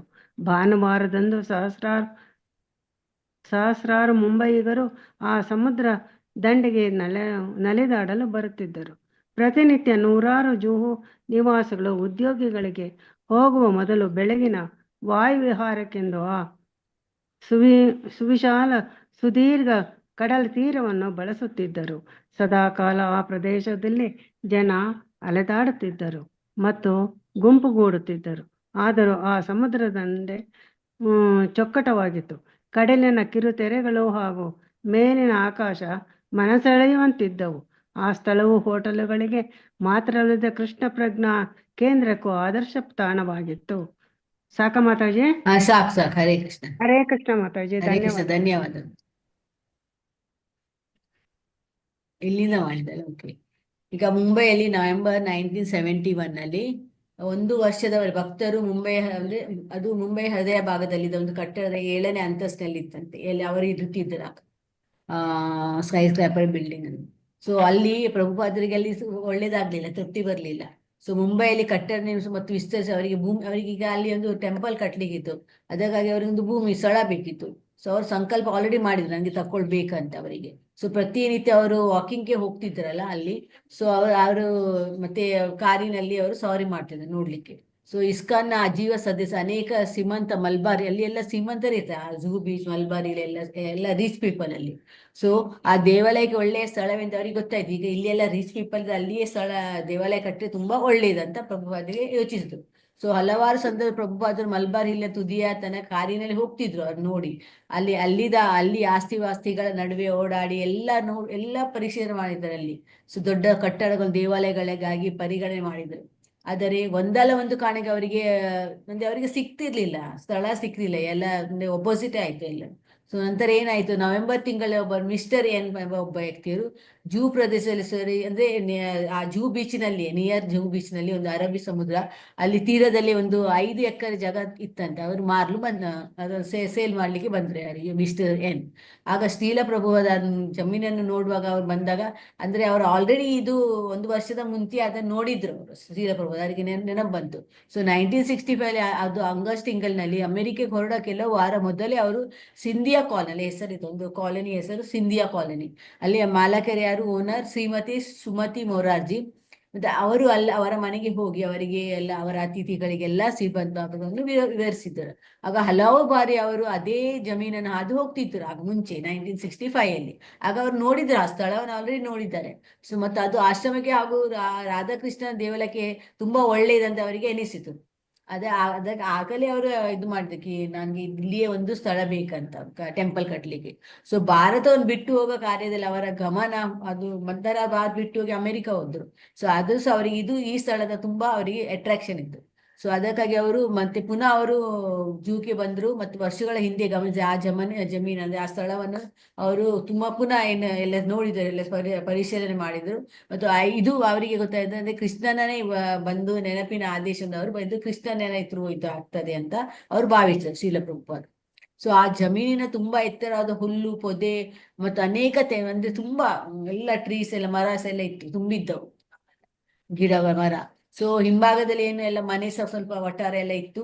ಮತ್ತೆ ಅದು ಮೇನ್ ರೋಡ್ ಅಲ್ಲ, ಅದು ಮೇನ್ ರೋಡ್ ಇತ್ತು, ಹೈವೇ ರೋಡ್ ಇತ್ತು ಆ ಸ್ಥಳದ. ಸೊ ಕೊಂಚದು ಅಲ್ಲಿ ಅರಬ್ಬಿ ಸಮುದ್ರ ವಿಶಾಲ ಮರಳು ಸಹ ದಂಡೆ ಇತ್ತು, ಅಂದ್ರೆ ಜೂ ಬೀಚ್ ಅಲ್ಲಿ. ಆ ಸ್ಥಳ ತುಂಬಾ ಫೇಮಸ್ ಆಗಿತ್ತು ಮತ್ತು एकदम ಶಾಂತವಾಗಿತ್ತು ಆಗ. ಈಗ ಶಾಂತ ಇಲ್ಲ, ಈಗ ತುಂಬಾ ಇದಾಗಿದೆ. ಮುಂಬೈಗೆ ಸಾಕಷ್ಟು ಸಮೀಪ ಇದು, ಮತ್ತೆ ಮುಂಬೈಗೆ ತುಂಬಾ ನಿಯರ್ ಬೈ. ಸೊ ಅಲ್ಲಿ ತುಂಬಾ ರಿಚ್ ಪೀಪಲ್ ಅಂದ್ರೆ ಅದು ಮತ್ತು ಈ ಸಮುದ್ರ ದಡೆಯ ಸಮೀಪದಲ್ಲಿತ್ತು. ಮತ್ತು ತುಂಬಾ ದೊಡ್ಡ ದೊಡ್ಡ ಹೋಟೆಲ್ಗಳು ಸಹ ಇದ್ದು, ಅದು ಇನ್ನು ಕೆಲವು ಹೋಟೆಲ್ಗಳು ಮತ್ತು ಅಂದ್ರೆ ಅಲ್ಲಿ ಮಾಡ್ತಿದ್ರು, ಅಂದ್ರೆ ಕನ್ಸ್ಟ್ರಕ್ಷನ್ ಆಗ್ತಿತ್ತು ಹೋಟೆಲ್ ಮತ್ತು ಕಟ್ಟಡದ. ಸೊ ಸಮುದ್ರದ ತಡೆಯಲ್ಲಿ ತುಂಬಾ ಜನರಲ್ಲಿ ಬೀಚಿಗೆ ಬರ್ತಿದ್ರು, ಅಲ್ಲಿ ಇಲ್ಲಿ ಹೋಗ್ಲಿಕ್ಕೆ ವಾಕಿಂಗ್ ಎಲ್ಲ ಬೆಳಿಗ್ಗೆಯಿಂದ ಈವ್ನಿಂಗ್ ಎಲ್ಲ ಬರ್ತಿದ್ರು ಅಲ್ಲಿ. ಸೊ ಅದಕ್ಕೆ ಅವರಿಗೆ ಇದು ಪ್ಲೇಸ್ ತುಂಬಾ ಅವರಿಗೆ ಅಟ್ರಾಕ್ಷನ್ ಆಗಿದೆ ಅವರಿಗೆ, ಪ್ರಭುಪಾದರಿಗೆ. ಸೊ ಪ್ರತಿನಿತ್ಯ ನೂರಾರು ನಿವಾಸಿ ಉದ್ಯೋಗಗಳು ಹೋಗುವ ಮೊದಲು ಬೆಳಗಿನ ಅವರು ವಾಕಿಂಗ್ ಅಲ್ಲಿ ಬರ್ತಾರೆ, ಅಲ್ಲಿ ಆ ಬೀಚಿಗೆ. ಸೊ ಅಲ್ಲಿ ತುಂಬಾ ಸಮಯ ಅಲ್ಲಿ ಅವರು ಕಳೆತಿದ್ರು. ಅದು ಸದಾಕಾಲ ಆ ಪ್ರದೇಶ ಜನದಲ್ಲಿ ತುಂಬಾ ಜನ ಅಲೆದಾಡ್ತಿದ್ರು ಅಲ್ಲಿ ಗುಂಪು ಗುಂಪಾಗಿ. ಸೊ ಅದಕ್ಕಾಗಿ ಅವರಿಗೆ ಕೃಷ್ಣ ಪ್ರಜಾ ಕೇಂದ್ರಕ್ಕೆ ಇದಕ್ಕೂ ಇದು ಪರ್ಫೆಕ್ಟ್ ಪ್ಲೇಸ್ ಅಂತ ಅವರಿಗೆ ಅನಿಸಿದೆ, ಯಾರಿಗೆ, ಪ್ರಭುಪಾದರು. ಸೊ ಪ್ರಭುಪಾದರು ಇದಾಯ್ತಾ ಮಾತಾಜಿ? ಪ್ರಭುಪಾದರು ಜಮೀನನ್ನು ಕೊಳ್ಳಲು ಮನಸ್ಸು ಮಾಡಿದರು ಮತ್ತು ಅವರು ಶಿಷ್ಯರು ಅವರಿಗೆ ಮಲ್ಬಾರ್ ಹಿಲ್ಲಿನ ಮನೆಗಳನ್ನು ತೋರಿಸಲು ಮುಂದುವರಿಸಿದರು. ಸೊ ಅಲ್ಲಿ ಹಿಲ್ಲಿನ ಮನೆ ಸಹ ತೋರಿಸಿದರು. ಪ್ರಭುಪಾದರಿಗೆ ಅದು ಮನಸ್ಸನ್ನು ಬದಲಾಯಿಸ್ಲಿಕ್ಕೆ ಸಾಧ್ಯ ಇಲ್ಲ, ಅಲ್ಲಿ ಅವರಿಗೆ ತುಂಬಾ ಮನಸ್ಸು ಬಂತಲ್ಲಿ. ಸೊ ಪ್ರಭುಪಾದ ಏನ್ ಬಯಸಿದ ಅದು ಶಿಷ್ಯ ಸಹ ಬಯಸಿದ್ರು ಅವರ ಹಾಗೆ. ಸೊ ಅದು ನಗರಕ್ಕೆ ಅಷ್ಟು ದೂರದಿಂದ ಮತ್ತು ವಸತಿ ಹಾಗೂ ದೇವಾಲಯದ ಸೌಕರ್ಯಗಳಿಲ್ಲದ ಆ ಸ್ಥಳದ ಬಗ್ಗೆ ಉತ್ಸಾಹ ಅವರಿಗೆ ಕಷ್ಟವಾಯಿತು.